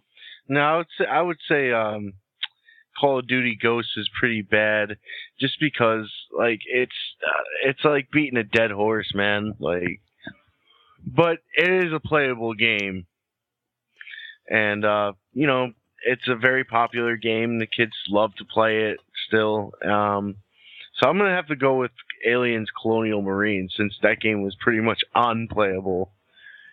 And a big ass waste of money. Big ass waste of money. There's a tagline for you. Travis, your 2013 worst video game of the year. I'm gonna say The Walking Dead, because I mean you just described it. It was just a mess of a game, and I think what it is it was such a huge success from the game that came out last year that they just rushed it. That's the problem. They rushed the game. They didn't try to do anything to fix any of the bugginess, or just try to work within the universe of that game to make it something that could have been even better than the original. So The Walking Dead, I'm sorry, gets my vote. And I have to agree with you, Travis. Walking Dead, Survival Instincts. Aliens Colonial Marines was absolutely atrocious, but I think with the story that it had going into making that game, it's not a surprise. Walking Dead, however, like we say, came off Game of the Year last year. And with being the series that's so loved and watched, I mean, it's pretty much the most watched television series, and we're going to start talking about TV in a bit. People were stoked for another video game, especially one that wasn't just like a choose-your-own-adventure, something where you're actually able to move around. And they just did so lazy with it, and they just assumed because it was called The Walking Dead and because the game last year did so well, people will just buy this one, so meh. Why fucking bother? Yeah, that's horrible. Like, you can't even get all the voice actors, or you can't even get like the characters that everyone likes the most. Especially after having a successful previous game where you made enough money to make a decent sequel. Yeah, no, yeah. This is a different company, and we're not saying it was a different company. I'm sorry. Yeah, no. Telltale made the storyline one. The same people who made like the Back to the Future games and the Jurassic Park ones. This was by some fucking who knows what. I don't even think I even heard of them before. Let me look it up real quick. All right, yeah, I was gonna say, man, that sucks because the Telltale one was good. No, Telltale's fantastic. They make good games. That was the episodic. I thought you were talking about the new episode because I didn't play it. Oh. It was made by Activision. Oh, there you go. Oh, no, Activision and Terminal Reality. Oh, yeah, there you go. You know, that's the thing that gets my goat with like Activision and EA is they just churn out crap because they can, because they're a big name. Doesn't even matter. Well, Well, there you go then. 2013 worst video game of the year, The Walking Dead Survival Instincts. Amazing. You go from game of the year 2012 to worst game of the year 2013. Let me ask. Congratulations. Let me Walking ask Dead. you guys a question. When was the last time you played a good? What? Craig, you still there? Craig? Yeah. You When's hear the last me? time we played a good what? You cut out. Yeah. Good. Oh, you hear me? Yeah. Yes. What was your question? When was the last time we played a good what? Go ahead. Okay. Yeah. When was the last time you guys played a good EA game? The Sims 3? No, The Sims 2. Exactly. Actually, I think I'll just. This is going to be really silly. Skull Monkeys, even though that was a Neverhood game, it was still published by EA. Did they make Blitz? Blitz? I think it was Yeah, Midway. Midway. Oh, it was Midway. You're Yep. right. EA makes all the sports games now. They make sports. That's why I thought. I think they made the remake of Blitz, which sucked. And Mass Effect, and they just make shovelware anymore, honestly. And I don't understand why they're still one of the top tier companies. Xbox fanboys asking EA anything or specifically EA? I didn't say EA specific, just in general last game. But I also do remember that they released Oh, Battlefield 4. That's a good point. Battlefield 4 has gotten a lot of love this year. And he's also saying FIFA and NHL 14, but you got to be sports fans to be into those, which I can't. My problem with those sports games, they're all very finely tuned and they're really fun. If you can get into those, you got to like the sport because you got to understand all the fine mechanics of it because they've gotten them so like. If you haven't been playing those games for years, it's really tough to just pick up and play them anymore because of all these little mini games and weird shit that they put into them. But they're just putting out a new one every year, and usually there's very little change besides the roster. It's like, why can't you just like make one game every like few years when you really need to, and then just like put DLC rosters or something? Well, because you don't make as much money. But that's like with Activision when Tony Hawk Pro Skater first came out there in the late '90s. It started turning into a yearly thing. And look what happened to that. I never played any of them besides the first one. Well, I mean, the first 4 games are pretty good. And then try experimenting by putting in stories, and then eventually trying it with peripherals. Stories? Yeah. Stories? Mm-hmm. So, like Tony Hawk Underground. And 1 Tony 2. Hawk? Mm-hmm. Tony Hawk Underground 1 and 2. 2 specifically had a story. I'm glad I never played any of them besides the first one. That's atrocious. I mean, they were just trying to do different things, trying to jump the shark, and the shark ended up biting them because there hasn't been a new Tony Hawk game in years. Well, with the exception to Tony Hawk Pro Skater HD, but it's just a rehash of the first game. No big whoop. Oh, okay. So Xbox fanboys schooling me a little knowledge here. He says the Canadian studios that make FIFA and NHL actually do make big changes to their games yearly. It's Tiburon who makes the Madden, NBA, and Tiger Woods games who make no effort to change anything. And that's a misconception on my part then, because I was just basing it off the Madden NBA games, which I know are like never anything roster different every year. changes. Mm-hmm. And with a fresh coat of paint. Oh, fancy that. Exactly. I might actually have to give one of these NHL games a try. I've been getting more and more into hockey lately, so maybe I could fox one of those. And I used to love hockey video games when I was younger, like the Mutant League hockey. Oh, yeah. That was always a blast. Mutant League football. I remember the cartoon show was good too. I never watched it. All right, guys, let's pull it back to our awards here. We started talking shit about all these things, and it just trailed off. So let's get positive. Yeah, we are. Let's get positive again, talking about the best video game of the year, and this is something that goes across all consoles. Now, our nominations for 2013 Best Video Game of the Year. Number 1, BioShock Infinite. Now, this game is just loved by so many people. This was the 3rd installment to the series, I believe, correct? Yeah. Yep.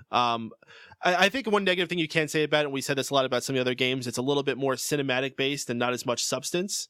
But the story people absolutely love, and I think there is enough gameplay there to get you hooked into it. Get it? Hooked? I guess you had to play the game to get that joke. I gotcha. Yep. Yeah. Number 2, Grand Theft Auto 5, which also includes Grand Theft Auto Online. Holy crap, if this isn't the best Grand Theft Auto game of all time, and now bringing online features, I just love it. I've sunk so many hours into this game this year, and hell, so have so many other people.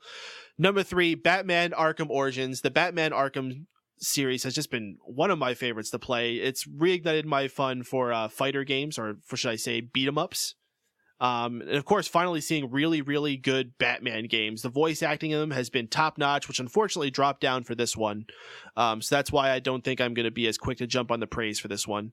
But still, very fun. There's a little bit of controversy involved in it, too, with its online being cut off of the Wii U. Another hate on the Wii U, because everyone just wants to take shots and make it a pain in the ass. Anyway.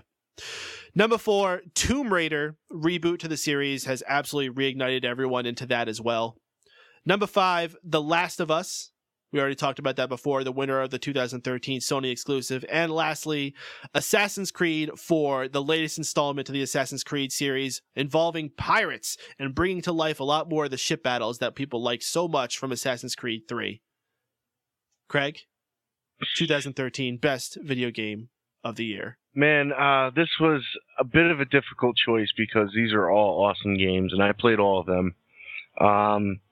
I really enjoyed Tomb Raider. I thought that was a fantastic way to start off the 2013 video game season, and I enjoyed BioShock. I thought the action was a little too monotonous, too repetitive, but the storyline was definitely up there. And of course, Last of Us is one of my all-time favorite games. But I have to give it to Grand Theft Auto 5. That game just captured me every which way. I loved what they did with it. They made the game that much more bigger than I ever thought would be possible to do in a video game. I love the fact what they did with the 3 characters. Trevor is like one of my all-time favorite video game characters of all time. And the online mode definitely flushed out the whole experience, making it possibly the best game of 2013. Travis, your 2013 best video game of the year. Grand Theft Auto 5. That's it. Woo! I got nothing more to say. It's Grand Theft Auto 5. It's the biggest game of all time, of all the GTAs. You can go between the 3 characters at will at any time, go through their missions, and they eventually all come together to do something. There's like an opening level where you introduce a couple of the main characters. I mean, it's just a perfect game. I wouldn't say it's perfect, but it's pretty fucking awesome. It's not perfect, but it is definitely... It's the most anticipated game of the year. Oh my gosh. I don't know how many... I think it made like $1 billion in 3 days in sales. Mm-hmm. Because if that's not the most anticipated game of the year and deserving of game of the year, I don't know what is, because this game had everything. It had everything that GTA fans have loved through the years, and then some. And then then some. I remember the reveal trailer when they had it. I think it was at E3. He might have been into something else. I'm pretty sure it was E3. But they went through all the different things you had as far as having the 3 different players you can play as. And I think it was like a 10-minute presentation. And then at the very end of the video, it says, oh, yeah, and Grand Theft Auto Online. And then it shows like 3 seconds of like a guy sitting in the apartment with planes and all types of chaos going out in front of it. And everyone just flipped the fuck out. Mm-hmm. Oh, it's crazy. So to say the anticipation was there would be an understatement. And then when the game finally came out, despite some rocky problems with the online, I luckily skipped the online. I just went and dug myself right into the single player and played through that story first. And that 3-player system is so much fun. I mean, it's such a unique way of playing. I've never played a video game like that before. And I guess you could say certain RPG games probably had that, where you're going out with a party and you're switching between them. But man, I don't know if it did it the same way, where like the first scene in Grand Theft Auto alone, let's say you're getting held by a guy from behind, and you have to switch from the person that's being grabbed by the guy to another person who has a gun and shoot the guy who's holding you so he's not holding that guy anymore. That's a perfect example of that, and I don't think you've seen that in any other game before. No. And I could be wrong, but... That's completely unique to Grand Theft Auto, man. And That's the amazing thing they that's, did is they have 3 characters, and I like them all. Yep. Any one of the 3 could have worked as a solitary character for this Grand Theft Auto, but the fact they have 3 and they're all so awesome just makes it that much better. Man, we haven't even seen the DLC for this thing yet. Nothing. We haven't seen jack shit as far as TLC. Oh my god. TLC. I mean, The only thing DLC we've seen is like the holiday pack. Yeah. And the beach bum pack. Actually, you know what? There's been a lot of post DLC since the game, mostly for online. They came out with like the track editor where you can make your own tracks and death matches. No, but they came out with the holiday pack. They came out with the beach bum pack. Yeah, the only thing they had that affected the single player was like the Snap-O-Matic filters, so you can do your Instagram photos. Yeah, but that's the only thing they had. I want to completely what they did with Grand Theft Auto 4. Just give me a completely new story in this world. Coming. Give me new characters to play. New characters. Oh no, keep the same characters. They have to keep the same characters. Well, yeah, use the same characters, but give me some new ones too. So, some new story characters. Yeah.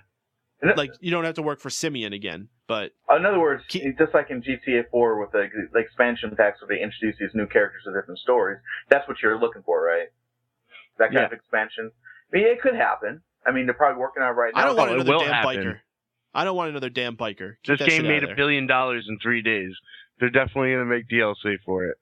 Yeah, they've already announced. No, they've already announced that they're having a crossover DLC with Franklin and CJ. Yeah. Okay. Which is going to be badass. CJ from Grand Theft Auto San Andreas. Nice. So that's going to be pretty cool. I'd like to see what he's like 20 years older. And like 20 years better graphics. Probably not even going to recognize the guy. Yeah, pretty much.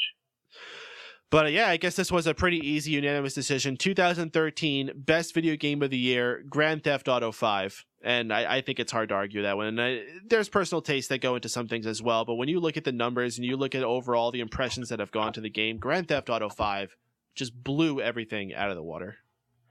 Absolutely. All right. So, guys, we're going to take a little bit of break here, switch things up. We've been going pretty strong. We'll be back in about 2 minutes back here on Geek Speak on Mega Powers Radio.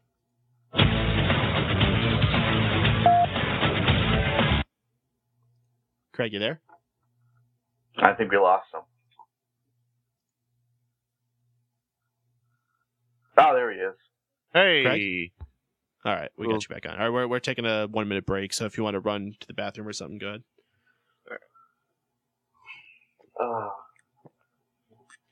I need to get back into playing some GTA 5. I haven't played it since I bought it.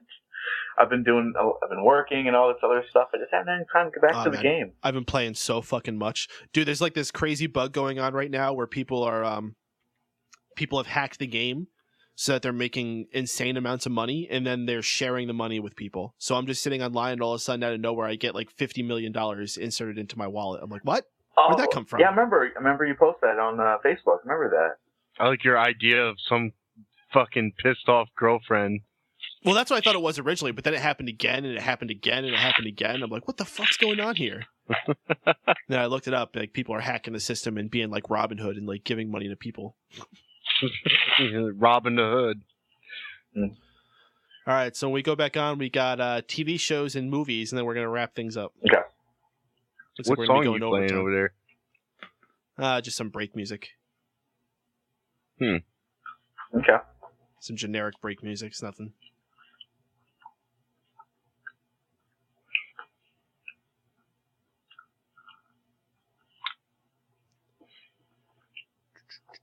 All right, I'm going to bring us back on. So we have about 15 seconds left.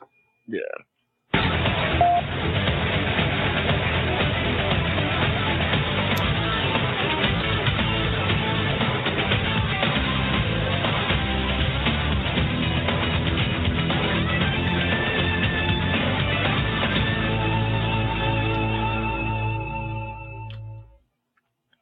And we are back here on Geek Speak on Mega Powers Radio. We thank y'all for bearing with us. We just had to take care of a couple things. We're going to be jumping right back into things here, giving our awards for the best and worst of 2013 in geekdom. We already went through video games. We went through viral videos and technology and all things of that sort. So now we're going to be moving on to television shows. So for you TV fans, we're going to be start digging into those. And the very first one that we want to give is Cartoon of the Year, or Animated Show of the Year, if you will. I prefer saying cartoon because it's more fun. Okay.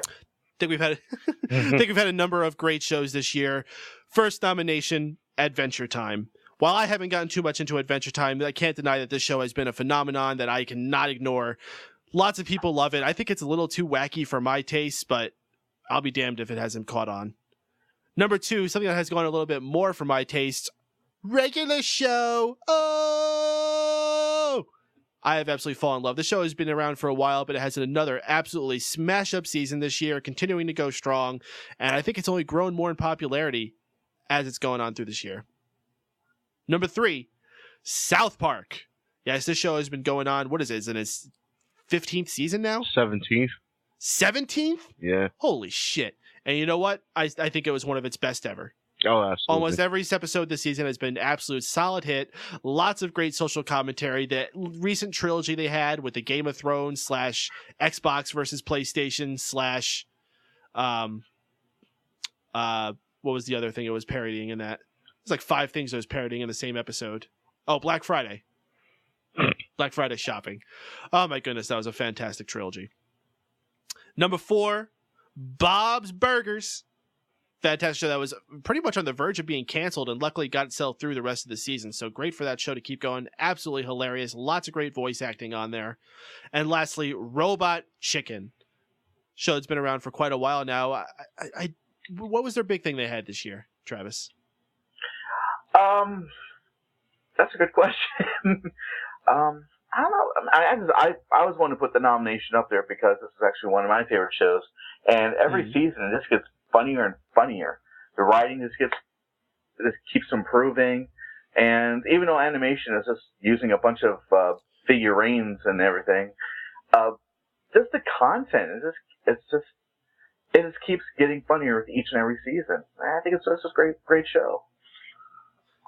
And I'm going to go ahead and put this as a nomination, even though I don't think it stands a chance. Family Guy. Only because Family Guy made so many headlines this year with their killing off of Brian. And they bring of him course, back? Later on, they did bring him back. They reverted on it. Pussy move, man. They've been making a lot of controversy and getting a lot of people talking about them. So I think they are someone worth putting at least as a nomination. Craig, who's your pick though for the 2013 Cartoon of the Year? South Park.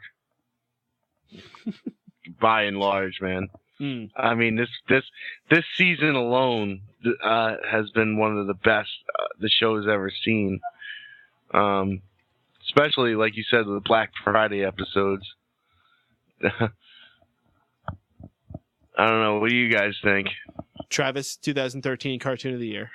Even though I put the nomination up for Robot Chicken, when you mentioned South Park and everything that they've done this year, that's just one of those moments I just had. I was like, oh, yeah, that's right. So, yeah, I mean, South Park for sure. Definitely. Yeah, and I'm going to make that unanimous. South Park had an absolutely phenomenal year this year. I mean, with the Game of Thrones trilogy, World War Zimmerman, that episode alone had me rolling on my sides. The build up to the reveal with Santa Claus, holy crap. They had another great Goth Kids episode, the murder porn episode with Minecraft. Yep. Bringing in a lot of other geek cultures into it. So I don't think there's any other possibility to go with any other show. South Park, once again, pulling it out. 2013 Cartoon of the Year. Good for them. So let's go back into a negative territory. Let's talk about what was the worst television show of the year. So our nominations for 2013 Worst TV Show of the Year are, number 1, Agents of S.H.I.E.L.D. Yes, this is canon to the rest of the Marvel movie series that we see lately with the Avengers and Iron Man and all those other superhero flicks. However, this did not get the same budget as those, and as such, it left a lot of people very disappointed when they finally tuned in. Agent Coulson still doing a great job, and he's pretty much the only reason to watch the show if you can enjoy his acting, but anything besides that, very boring, very slow-paced, very underwhelming, and not living up to the potential that a lot of people expected it to. Number 2, Beauty and the Beast. Yes, this is nothing like the Disney cartoon you're used to when we saw. This was turned into nothing but absolute teen romance dribble. Think about Twilight meets Beauty and the Beast. Oh. That's basically what it was. Yeah. Oh. Number 3, Big Bang Theory. Yes, this show just continues to insult geek culture, trying to act like it knows how we are, but it don't know how we is. Number 4, 2.5 Men, which tried to survive without Charlie Sheen after all the crazy things that's been going down with him, and of course could not manage to do the same. It had the same problem as what was that show that used to have John Ritter and then he died and they tried to replace him? 8 Simple Rules for Dating My Teenage Daughter. Yeah, just did not work out after he left. Could not do it. So one other one I want to mention is The Goldbergs. I don't know if you got a chance to catch that one. Sucks. It was one of the latest sitcoms they tried to put with a family. Did not work at all. Especially the one that took place in the 80s. That's what they were going for. Woof. So, Travis, your pick for 2013 worst TV show of the year. Actually, I'm going to go off the list here. I'm going to say Sean Saves the World. That one was pretty stupid. All they were trying to do is just put Sean Hayes back on television. It was just Sean Hayes from Will and Grace. You remember that show? Yeah, I never watched Will and Grace. Will and Grace was actually a decent show. It was a decent show, and he was a good supporting actor, but to put him in the front line on his own show, it just wasn't a good. Bad idea. I mean, they put the fact that since he's openly gay as the main focal point of the show, of him trying to raise his teenage daughter, and it was just terrible. I couldn't watch. How does he even have a teenage daughter? He's gayer than gay. Like, I don't know, but regardless, this show was fucking stupid. That show gets my nomination. Man, I didn't even know that this even existed. Yeah, I didn't either. Craig, your pick for 2013 worst TV show of the year. I'm gonna, because honestly, I don't watch a lot of these shows. I don't watch television, like especially sitcoms. But I'm gonna say Big Bang Theory is the most that grates me, man. I can't stand that show, and I can't stand the fact that everybody likes it. I was dating a girl, and I was at her house, and she put on that show. She's like, "Oh, this is my favorite show ever," and then we pretty much stopped dating. Oh, because it was not gonna work. Wow. This is not gonna work out. She's like, "Oh, this Sheldon guy, he's so cute." I'm like, "No, he's fucking stupid." A whole universe was at a hot Pepsi. He said bazinga! Ah! Yeah. I'm going to agree with you, Craig. Big Bang Theory, nothing boils my blood more than that stupid show. Oh, I'm kind of hurt because I love that show. But okay. Okay. Majority rules. Yeah, I just feel that the show so poorly represents everything that what a nerd is. It's like every stereotype you can imagine putting into it, and then just putting all this other teeny bopper stuff surrounding it. Not as bad as the levels like Beauty and the Beast, but I'm saying more along like the OC. Not even like the OC. Like it's just insufferable. Saved by the Bell. It's just Saved by the Bell's characters are so unlikable. Yeah, I can't think of one person on that show that I like, except that one chick. Oh yeah, why? Because she's hot. Yes. It's the only reason to watch Big Bang Theory. So yeah, we're going to give Big Bang Theory 2013 worst TV show of the year. Beauty and the Beast, though, we're looking at you next year. You bastard. So let's go into the best TV show of the year. And this is one's going to be for Basic. So this isn't going to be including anything that would be on HBO or Showtime. This is just stuff that's on basic television. So we have 4 nominations for this one.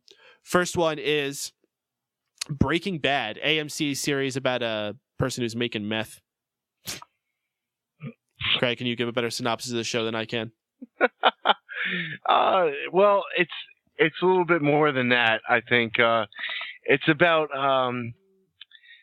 a teacher who winds up with cancer, but he's also a top tier chemist, and he figures out the best way to make methamphetamine.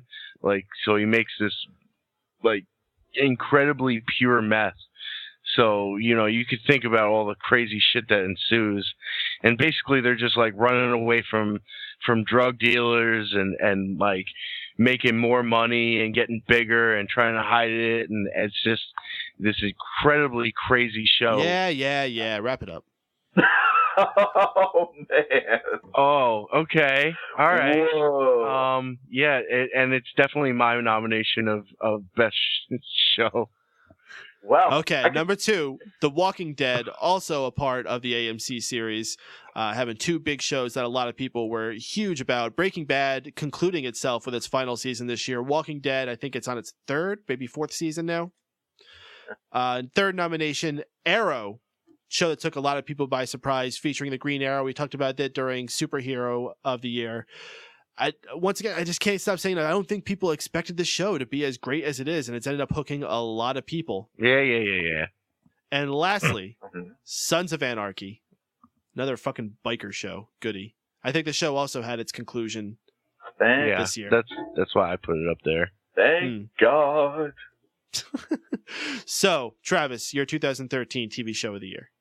Even though I was kind of harping on the fact that I'm getting a little tired of all these like video games and movies and things revolve around zombies, when you really look at it, Walking Dead actually is a very good show. And it's more than about just zombies. It's about survival. That's what the focal point of the whole show has been. And the writing has been very good. The actors have turned out some tremendous performances. And, of course, the makeup effects, even though this is just a basic cable show, it's still really good.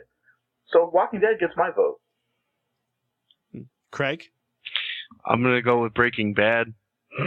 Oh, just a spite in Mike. I see how it is. No. No, I he mean, loves that show. I mean, you guys all know that this was like my favorite show. It's just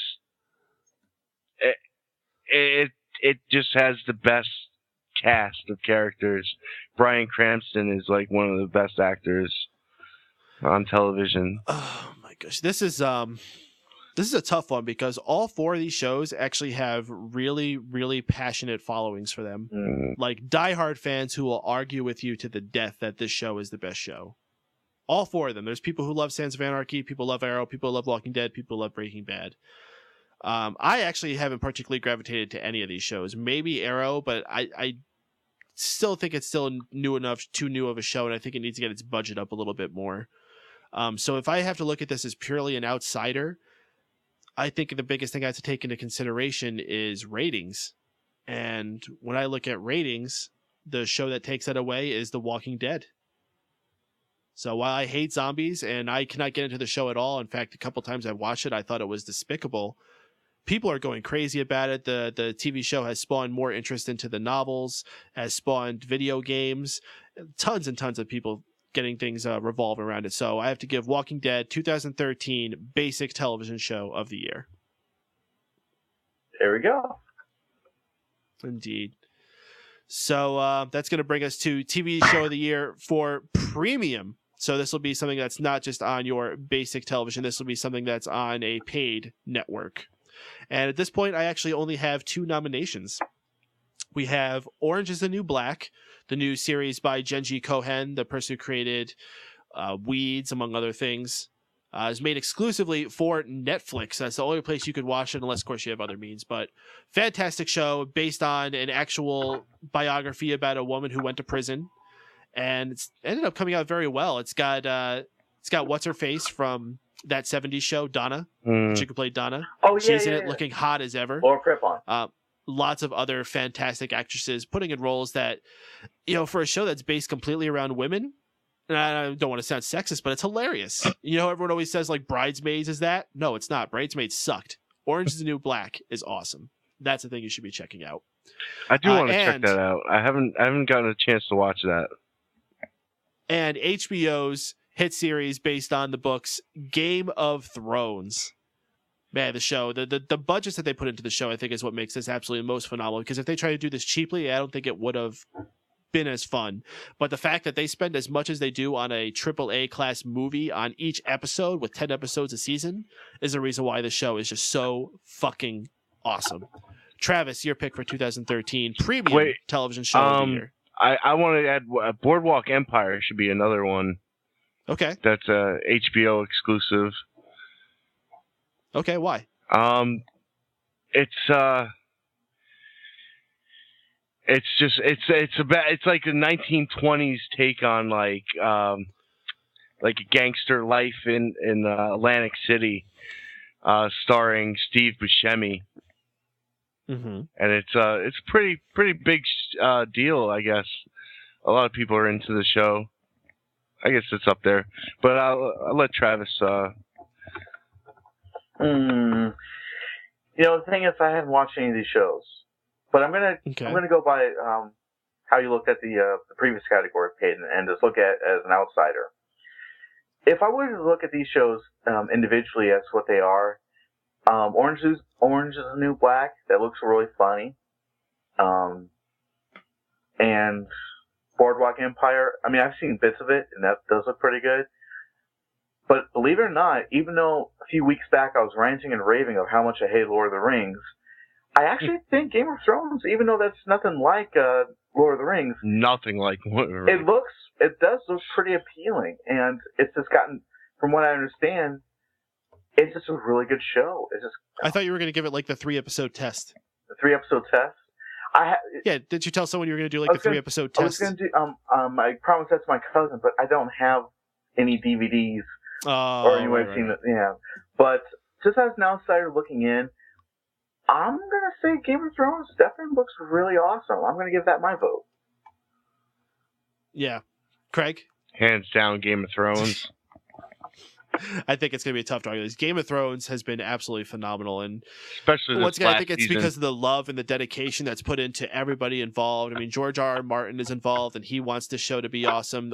Every director they put on is someone who wants everything to be awesome. All the actors and actresses are putting in their absolute best performances they can, except for the person who plays Sansa. She sucks. So Game of Thrones, I don't think there's any other choice you can go with. Premium 2013 TV show of the year.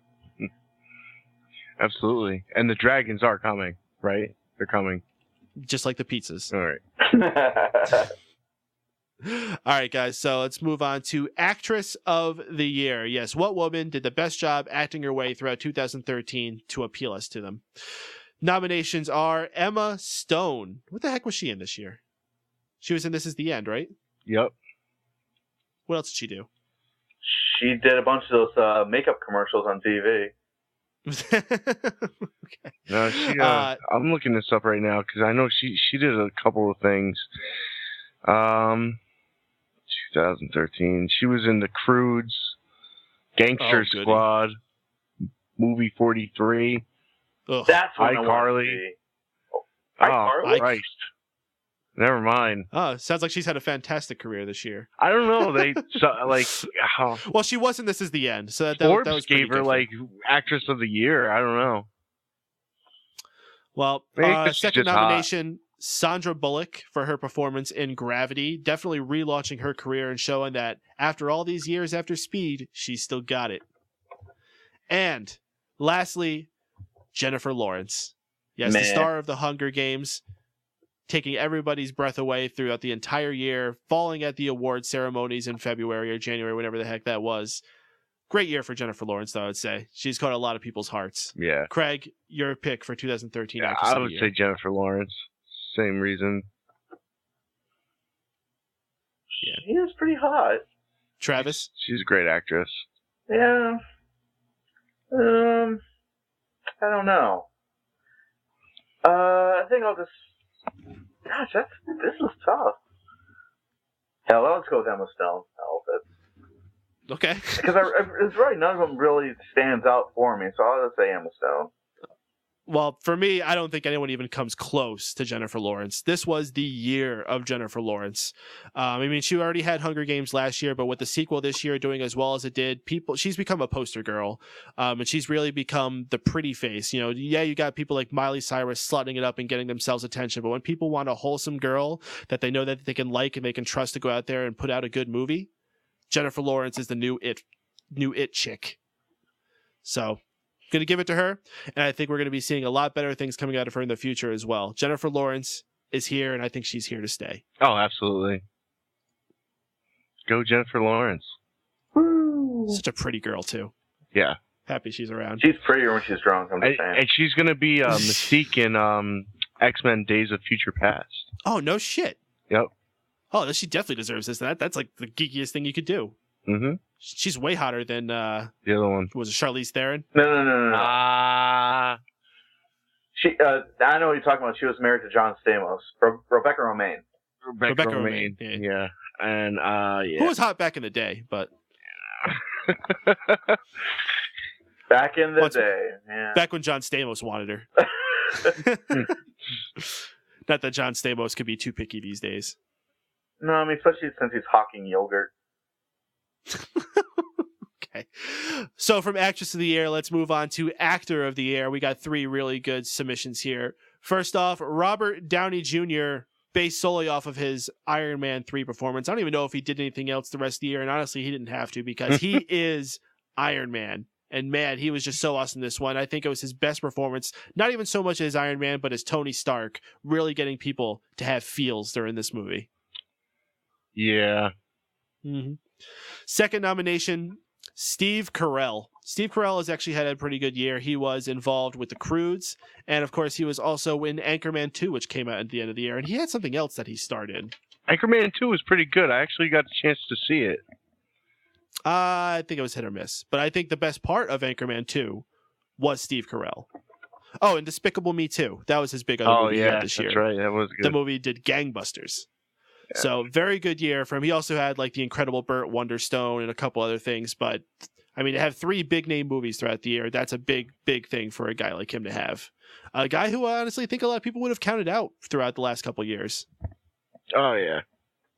But anyway, in our final nomination, Dwayne "The Rock" Johnson. Yeah. Hey, it's hard to argue he's made more money than anybody else in Hollywood this year between The Fast and the Furious 6, Pain and Gain, and he had something else that came out this year as well. So he's done absolutely phenomenal as well. So hard to argue with that. That's not a made-up figure. He's made more money in Hollywood than anybody else in 2013. So Travis, your pick for 2013 Actor of the Year. Let's see. You know, it's a definitely a toss-up between Steve Carell, who I'm a big fan of, as well as Robert Downey Jr., because both those guys really deserve, have such deserving careers. But I think I'm going with Steve Carell, because I've been a fan of his since the first time I saw him on The Daily Show, and he migrated to The Office, and because of that, he has migrated to a fantastic movie career with the 40-Year-Old Virgin, and then all the other great things he has done since then, especially stuff that came out this year. He's definitely a funny guy, and I just love the things that he does. He plays his characters very well, and he's just a really great person. Steve Carell gets my vote. Oh, and G.I. Joe Retaliation. That was the one I couldn't think of for Dwayne Johnson. Started the year with that. Craig, your pick for 2013 Actor of the Year. I'm going to have to give it to Robert Downey Jr.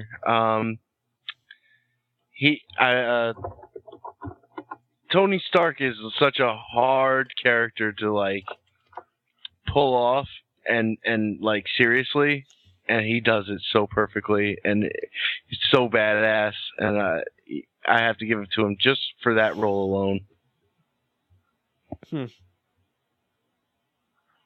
Plus Dwayne Johnson, come on. Apparently, Xbox fanboys telling us we are the only people who he has heard say that Iron Man was good. No, he's right. I've heard a lot of people who hated it. It's a controversial flick. I think it's not what you would expect of an Iron Man movie. I think you have to open your mind to escape what you expect of an Iron Man film. And it's kind of like the same thing with Man of Steel. A lot of people hated that one because it wasn't a Superman movie, which I know you hated that one. We'll get more into that when we get to the overall movies. As far as Actor of the Year, Robert Downey Jr. did absolutely phenomenal, and he made tons and tons of money based off that one movie. But he just did one movie. Guy didn't do anything. Steve Carell, on the other hand, was working his ass off this year. He was doing TV, he was doing movies, he was doing the circuits to promote all these movies. Steve Carell was probably the hardest working man in Hollywood this year. So I'm actually going to have to give the nod to Steve Carell. He saved Anchorman 2 for me because otherwise I thought that movie just dragged and dragged and dragged. Thank goodness for the moments with Brick in that movie and his little romance that he was having with the woman and not seeing his legs because he's on the green screen. Oh my goodness, it was funny. Thank goodness, because no one else was. I thought the movie was funny outside of they rehashed every single joke from the first film. Every single joke. The flute, the fucking let's go buy new suits, the fighting scene, which went on for way too fucking long. The dog saving him at the end. Did they really have to do that again? Yeah, they did. No, Anchorman 2 was stupid. But I'm still going to give it to Steve Carell regardless. No, Anchorman 1 was awesome. Anyway, Steve Carell, 2013 Actor of the Year. Jim Caviezel? What did Jim Caviezel do this year? Was he Jesus? Yeah, the Passion of the Christ. He did something this year. I can't. Let me look it up here. It sounds familiar. What did he do this year? He did. Sneezing. Bless you. Escape Plan. I didn't see Escape Plan. Neither have I. Persons of Interest. Yeah, That's that looks it. like some. That's it. Okay. Well, I'll throw him in there as a nominee. I don't know if I'm going to give him the actor because I didn't see it, but he's an okay guy. I didn't care for him much in Passion, but I don't think anybody could have done that role to a point where I would have liked it. So that movie was stupid. But anyways. So let's move into movie of the year in the action category. So purely movies that made us feel like men, get excited about lots of crazy stuff flashing on the screen. Nominations are 1, Man of Steel, the latest installment for Superman, where he decided to wreck an entire town rather than save it. 2, Pacific Rim, giant robots fighting giant lizard aliens. What more to say? Number 3, The Killing Season. What the fuck is his name? Now I want to say Robert Downey Jr. What's his name? From Jackie Brown? From Meet the Fockers, the old guy? I can't think of his name. You mean Robert De Niro? Robert De Niro. Yeah, I don't know. I couldn't think of Robert De Niro's name. Robert De Niro and John Travolta are set loose to kill each other in the woods with bows, and it's pretty fucking awesome. Just like since we did a Robert De Niro episode on Geek Speak, you would think we would get more love. We didn't do a Robert De Niro episode. Huh? We don't have a Robert De Niro episode. No, we did. Our very first one. Or second. Yeah, but that wasn't a whole episode. That was like 5 minutes spent talking about him. Anyway, Star Trek Into Darkness is another one we have here. The second movie of the Star Trek reboot. Pretty much all action schlock. I mean, there is no substance to this at all. But you know what? For a movie that you want to go and just pay and see lots of explosions and fun stuff on the screen, it fit the bill. Yeah. And lastly, Iron Man 3. We spent a lot of time talking about it already, so let's just move into it. Travis, your pick for action movie of the year. Considering that the majority of these movies in this category I have no intention of seeing, nor if I ever have a care to, I did like Iron Man 3, so I'm going to vote for Iron Man 3 in this category. Craig? I'm going to say Pacific Rim. Pacific Rim was just a cool movie, and it surprised me. It was a lot better than I thought it was going to be. I went into it like, oh, this is going to be a stupid, like, Transformer-type movie.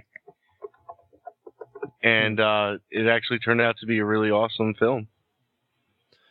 Now, first off, before I get into my opinion, I just got the notice from our little radio lady telling us that we are going to be running out of time for the live feed soon. The full version of the show will be available on the archive versions on fanboysanonymous.com, youtube.com/megapowersradio, and on megapowersradio.com. So please tune in to hear the full version of the show when it gets finished being archived later tonight. We thank you all for listening to the live show. Sorry we couldn't get everything fit in here. We had a lot to talk about. We still got about 6 or 7 awards to give here. So please join us for the full version later on all those avenues I gave you. So now getting into where I am going to be picking for action movie of the year. I actually have to go with The Killing Season. And it's funny because I actually watched The Killing Season the same night that I watched Pacific Rim. And because I watched Killing Season first, and because it was so awesome, I mean, these two older guys still putting in a role showing why they were action movie stars and still got it, and why they were the guys that led those industries in their past days, or led industries as actors in the past days, really making it awesome. And when I watched Pacific Rim after it, it just looked like typical action schlock. Yeah. There was nothing there. 10 seconds. My favorite part of the whole movie was Charlie Day, which is sad when an action movie's best part of the movie is the comic relief. I like the whole like symmetry between the two guys. They share the robots. Like they share each other's memories and stuff like that. It's pretty cool. I thought it was an interesting little thing that they flushed out and wasn't just like robots beating up shit. I do appreciate that the movie was not as bad as Transformers, where it was like close-up shaky cam where you couldn't understand what the hell was going on. Like when I was watching a fight, I could understand what was going on in the fight. Exactly. So that was definitely enjoyable. This is going to be a tough one to pick here, guys, because we're all going in different directions. However, if I had to pick one between the ones you guys are going with, I think I would take Pacific Rim over Iron Man 3. Just because I think Iron Man 3 dragged in certain points where Pacific Rim didn't. Pacific Rim pretty much kept me entertained going throughout the entire movie. Okay. So yeah, 2013 action movie of the year, Pacific Rim. So that'll take us into comedy movie of the year. What movie this year made us laugh the most? Gotta find my list here. Here we go. So we have 2 nominations for comedy movie of the year. First one is This Is the End, where a bunch of our favorite comedians from the last number of years gather together to play themselves during the apocalypse. Really unique concept. Second one is Bad Grandpa. Johnny Knoxville at it once again, putting on the old man makeup and doing hilarious pranks in public. Craig, your pick for 2013 comedy movie of the year. Man, Bad Grandpa looked really funny, but I did not get a chance to see the movie. So I'm going to have to go with This Is the End. And I'm not picking it just because it's the other choice, but I've seen this movie in the theaters like 3 times. And I love movies where they break the fourth wall, like comedies, and I like improv. And they nailed it. And they got such an awesome cast of comedians together for this film. And they made it really funny. Like, they didn't make it stupid because it was about the end of the world. They didn't try to show too much of destruction and stuff like that. They focused more on the dialogue and the jokes. So yeah, I'm gonna pick This Is the End for comedy. Travis, 2013 comedy movie of the year. This is really tough because, for one thing, I unfortunately did not get a chance to see any of these movies in the theaters. And these are both movies I wanted to see very badly. Mm-hmm. I think This Is the End is on DVD right now, isn't it? Yes. Okay, I might have to go rent that. But as far as... Okay, let's just say if I went to a movie theater and both these were playing at the same time, these are only 2 movies, which one would get my money? And I think I would give it to Bad Grandpa because I'm a hardcore Jackass fan. Been a fan of the series since it first came out on MTV. Then, of course, you had all these movies and all this spin-off projects that the various cast members have done. But the fact that Bad Grandpa was a character that started on the TV show and has evolved from there into these films. Now it's just a standalone movie.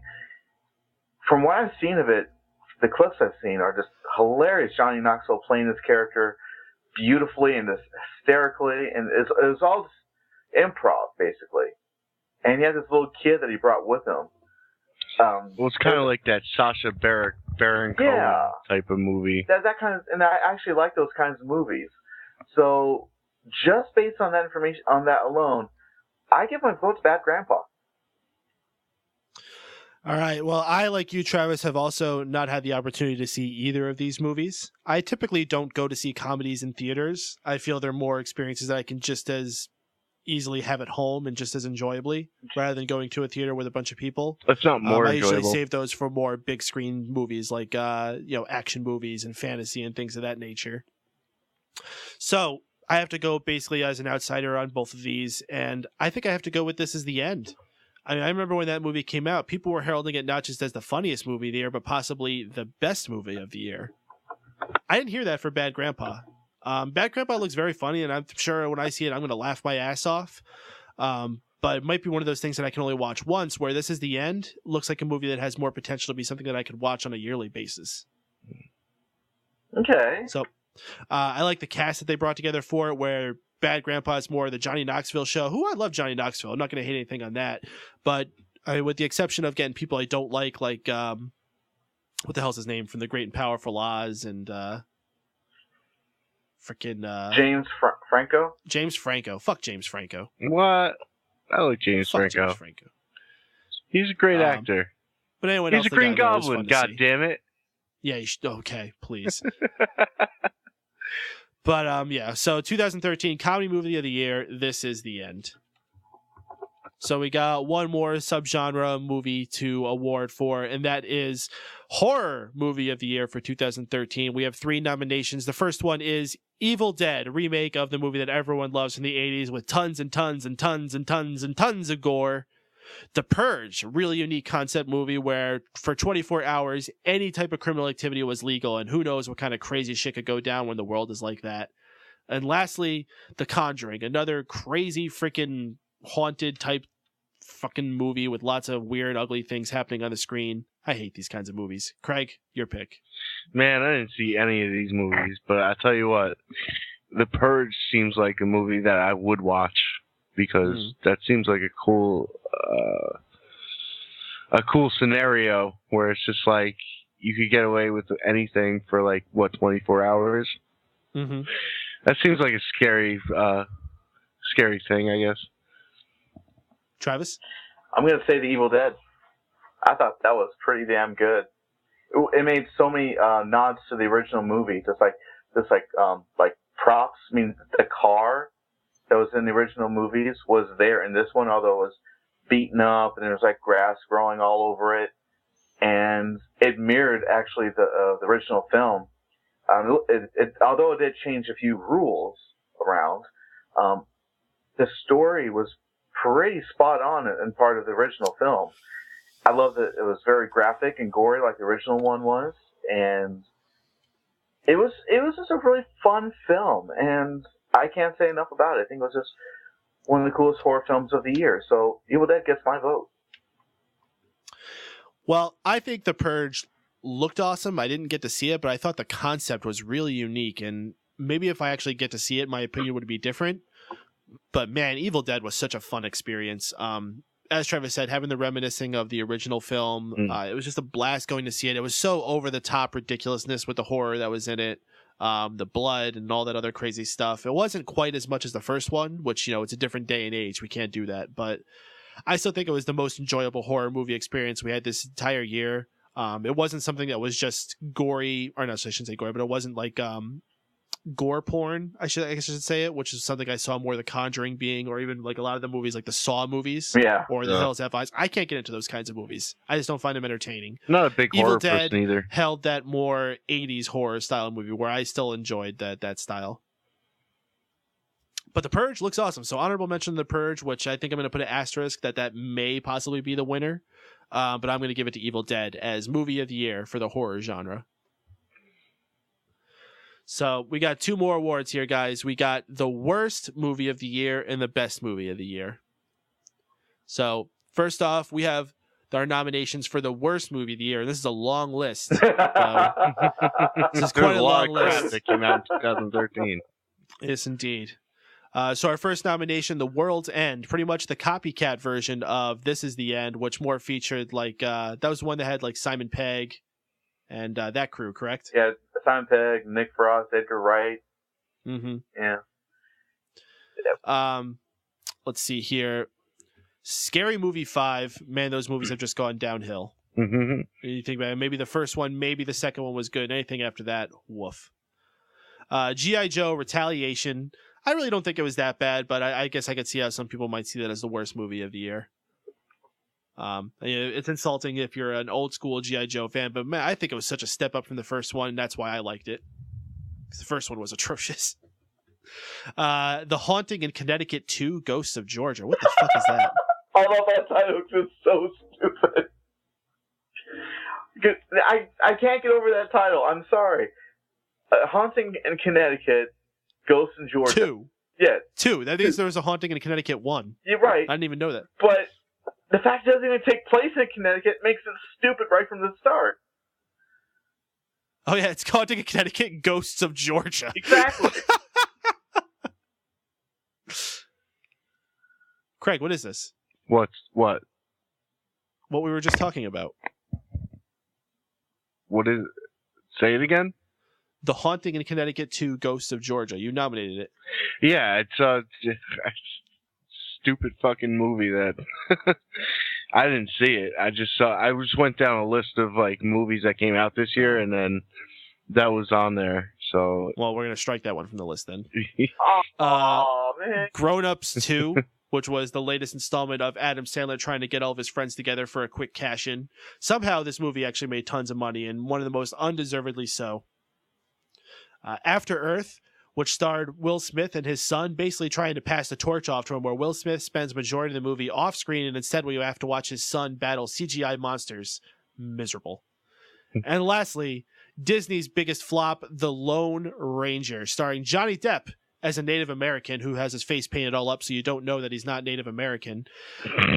This movie lost so much money, and it's very rare that you'll see a movie from Disney with that type of budget lose money, but woof, this flopped.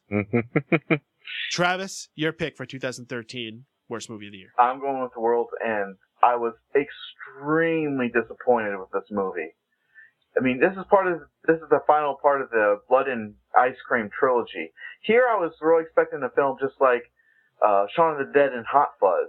But what I was given was something that was just absolutely, it was a boring story. It was about these high school friends coming together for to finish up what was known as it was a pub crawl. They tried doing this and when they were done with exams when they were in school, and they were trying to do this pub crawl and they couldn't finish it. And here they reunited to try to do it again, only this time they go back to their hometown and find that it's been, spoiler alert, has been overrun by robots. And it was just, I just couldn't get into it. It was just a stupid movie. I was extremely let down. Craig? I'm going to have to go with Man of Steel. Man, what a fucking disappointment that was. You know, I saw this movie twice. The first time I was like, you know, it was pretty cool because it was like Dragon Ball Z, the movie. But then it was, I saw it the second time and I just realized how stupid it was.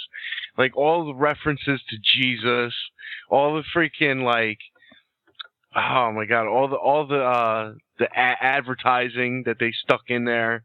It was just really that movie was a mess, man.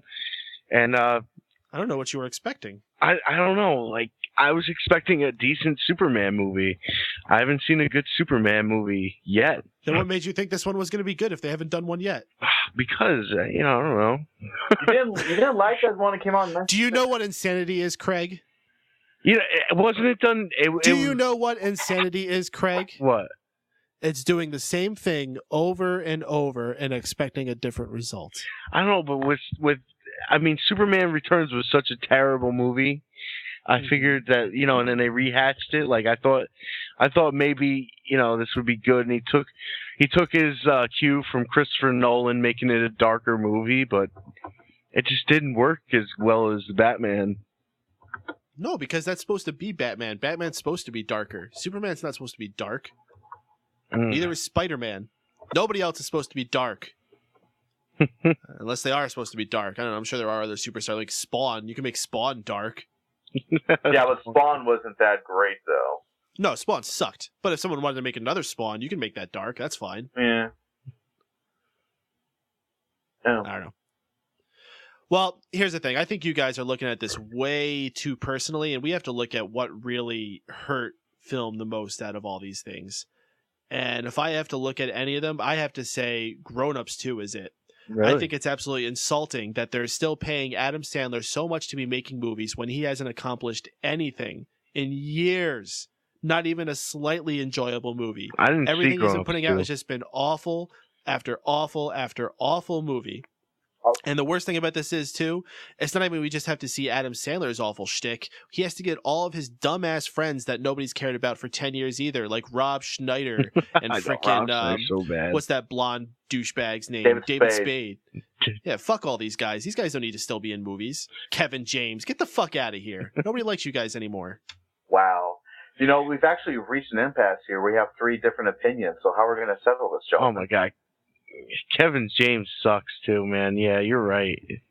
Mm-hmm. I didn't watch Grown Ups 1. And now here's the thing. I can understand someone personally not liking Man of Steel, But at the same time, you have to look at how much praise Man of Steel has gotten too. That has a very divisive audience. Yeah. There's so many people that love Man of Steel still, and will say it's the greatest thing that ever happened for Superman. And I think it's because they don't like know any that better. darker tone to it. Yes, well, this is true. Grown-ups too. I haven't heard too many people liking that. Still, it made lots of money, which I can understand. I think it's just because people are like, oh, there's nothing else going on, and it's an Adam Sandler movie. Let's go see it. And that's the problem. And The guy that who same brought list you when I was the only looking at, Hanukkah movie ever, Yeah, 8 Crazy Nights. It sucks. when I was looking at that same list, though, who were the people who made the most money in Hollywood there was also another similar list that was who has been paid the most money but not produced the most results. Yeah. And guess who was at the top of that list? Adam Sandler. Adam Sandler. Fuck that guy. Fuck Adam Sandler. I miss those days when it was Happy Gilmore and Billy Madison. Now look what the hell's happened. Yeah, well, it's not 1995 anymore. So. I know, that's what sucks. I mean, You can't just keep doing the same stupid jokes. jokes and voices over and over again. Eventually, the shtick gets old, and he doesn't have range. He wasn't able to transition into a serious actor. Like we were talking about this, I think it was last week, maybe the week before. Like Jim Carrey, or even to a lesser extent, Will Ferrell has. He just sucks as an actor. All he can do is just make loud noises and obnoxious sounds and be a dick. That's all he knows how to do. Like Steve Carell. Loud noises! The only thing that I know that Adam Sandler is known for is this weird nonsense noise. No, that wasn't whiny. That's just how Adam Sandler used to just do it. Like, go back to Billy Madison, for instance. The scene where the one guy is heckling him, and it forces Adam to make all these gibberish sounds. Like, at the dinner table. Yeah, at the dinner table. Well! Yeah, But he hasn't progressed from that, and he's just getting older. No, it was funny then, and it was funny for 2, 3, maybe 4 movies, but you're still doing it, and it's not funny anymore. Exactly. I mean, I've always been a fan of his, but I do see how his stuff as just, he's aged, and unfortunately so is his comedy shtick. That's aged very badly. But neither of them have matured. That's the problem. Exactly. But I think that was the point of grown-ups. Okay, I'll tell you, I think pretty much we're on consensus now. The Grown Ups 2 is definitely 2013's Geek Speak's vote for worst movie of the year. Yeah. Congratulations, Adam Sandler. You did it. You did it. You and all your buddies got that award you were hoping for. Here's our award. It smells like shit. You deserve it. All right, guys, let's wrap things up here with something a little bit more positive. We did the worst movie. Let's talk about what we think is the best movie of 2013. This is, of course, across all categories. Our nominations are The Hunger Games: Catching Fire, starring our Actress of the Year, Jennifer Lawrence. Iron Man 3, starring our nominee for Actor of the Year, Robert Downey Jr., and nominee for Superhero of the Year, Iron Man, which he won, didn't he? Did we give it to Iron Man? Yeah, we gave it to Iron Man. Yeah, so yeah, there you go. Gravity, starring nominee Sandra Bullock. And who was the other? It was Tom Cruise. Fuck Tom Cruise. He doesn't matter. This Is the End, our winner for Comedy of the Year. And Pacific Rim, our winner for Action Movie of the Year. So a lot of crossovers here, and it's probably going to make it very tough. Craig, your 2013 best movie of the year. This Is the End. I'm going to have to go with that. It was just, it's comedy. It's just a really enjoyable movie altogether. You know what it is? It's like, it was a sea of just shitty movies this year. And this was a really good one. Travis, your pick for 2013 best movie of the year. I'm gonna say This Is the End. I mean, you guys have already talked very highly about this movie, and since I haven't seen it, I really want to go check this out now. And yeah, definitely, This Is the End. That gets my vote.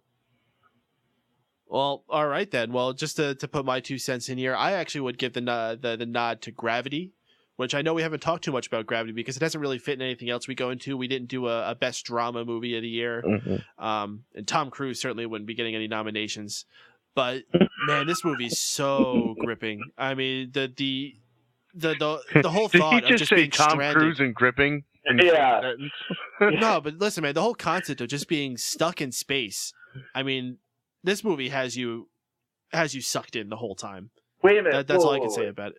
You said the movie Gravity and Tom Cruise in the same sentence. I thought that was George Clooney in Gravity.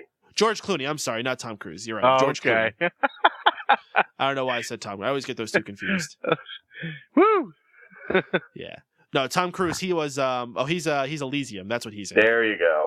Yeah. No. Elysium was stupid. No, it was Matt No? Damon. What? Oh yeah, you're right. So what the fuck is Tom? Oh, Tom Cruise is at Ender's Game then. Yeah, Tom Cruise in Ender's Game. Okay, we finally got it. That's where Tom Cruise is. Wow, sorry, give us both to someone who was not in the. Okay. Well, whatever. George Clooney. He wasn't very good in this either. This was definitely all about Sandra Bullock's performance. She was awesome. The movie was a really unique concept. I love anything that involves space, especially like the thoughts of being trapped in space. The original Alien movie, Apollo 13. I just fucking fall in 2001. love with those kind of movies. 2001 sucked. Fuck 2001. What the fuck? I just. But I can agree with you guys. This is the end. It's rare that we see a comedy be as so beloved as that movie was, and I think that movie made a lot of money, probably not as much as you would really think as a best movie of the year. When you look at the numbers that Iron Man 3 or Hunger Games or even Pacific Rim made, it's nowhere close. But that doesn't necessarily reflect it, because a lot of people are probably like me. They just don't see theaters as a place to go see comedies. You'd rather see it at home. I've heard everyone who's seen it just love it, say it's the funniest movie they've seen in a long-ass time. So this is the end. 2013, best movie of the year. Also the best comedy, but now it's also got the best movie overall. That shit So is there we go, official. guys. When they re-release the DVDs, they better put the Geek Speak band of approval on it. Stamp of approval. Stamp. Oh my goodness, this was a long ass show, guys. We're going 2.5 hours, and a special Sunday year-end awards edition of Geek Speak here on Mega Powers Radio. So let's start wrapping things up here with a little thing we like to call, how you doing? Travis, how you doing? I'm doing good. How about you? You can check me out on YouTube. It's Rose Colored Reviews, and of course YouTube. Another YouTube channel I have is Rose Colored Let's Play. I'm going to be putting up Dragon's Lair here in a couple days, and a few days following that, I'm putting up my Let's Play of Marvel vs. Capcom 2. And you can watch me get my digitized ass get handed to me in that game. And you can find that on youtube.com/rosecoloredletsplay, as well as youtube.com/rosecoloredreviews. Working on a review for that. It's taking a little bit long time. Sorry about that, but hey, what can you do?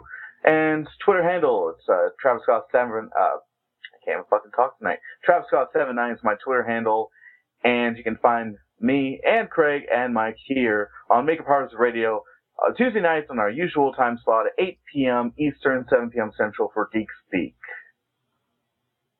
Craig, how you doing? I'm doing good. I'm gonna. I guess we're just gonna plug the. That was creepy. Huh? That was a little creepy. Was it? That's what I was going for. Yeah, I'm just gonna plug our Geek Speak. We're live every Tuesday night, 8 p.m. usually. The past couple of weeks we've been doing special Sunday episodes because of the holidays, but usually you can catch us live on Tuesday night. So yeah. So Mike, I'll let you close it out. How are you doing? I'm doing okay. Thank you, everyone, for listening to us this evening. Thank you for listening to this podcast, for listening to it on the archive version. If you're not, you can be sure to find it every single week on fanboysanonymous.com, youtube.com/megapowersradio, and of course, subscribe to everything that's going down at facebook.com/megapowersradio. And of course, if you like this show specifically, like our Facebook page, facebook.com/geekspeaklive. Make sure you put the live on there. Also, please subscribe to us on Stitcher Radio and iTunes, where you can also get every episode weekly onto your mobile device. And if you do that, please take an extra minute to go on there and leave us a little bit of a review, because every single time you do that, it makes us a little bit more accessible for other people to stumble upon us and find us, and that would be absolutely awesome. So please support us in that way if you can. And of course, every Tuesday night, megapowersradio.com. We thank y'all for listening. For Craig Kellerman, for Travis Goss, I'm Mike Payton. Thank you so much for listening to us here on Mega Powers Radio. Catch y'all next time here on Geek Speak on Mega Powers Radio. I have come here to chew bubblegum and kick ass, and I'm all out of bubblegum. I'm gonna make him an offer again. Of the juggernaut, bitch! It's not a tumor. You're tearing me apart, Lisa! I have had it with these motherfucking snakes on this motherfucking plane! 2 chicks at the same time. I am the law! When you play the Game of Thrones, you win. You die. Oh, no, not the beast! Not the beast! Ah!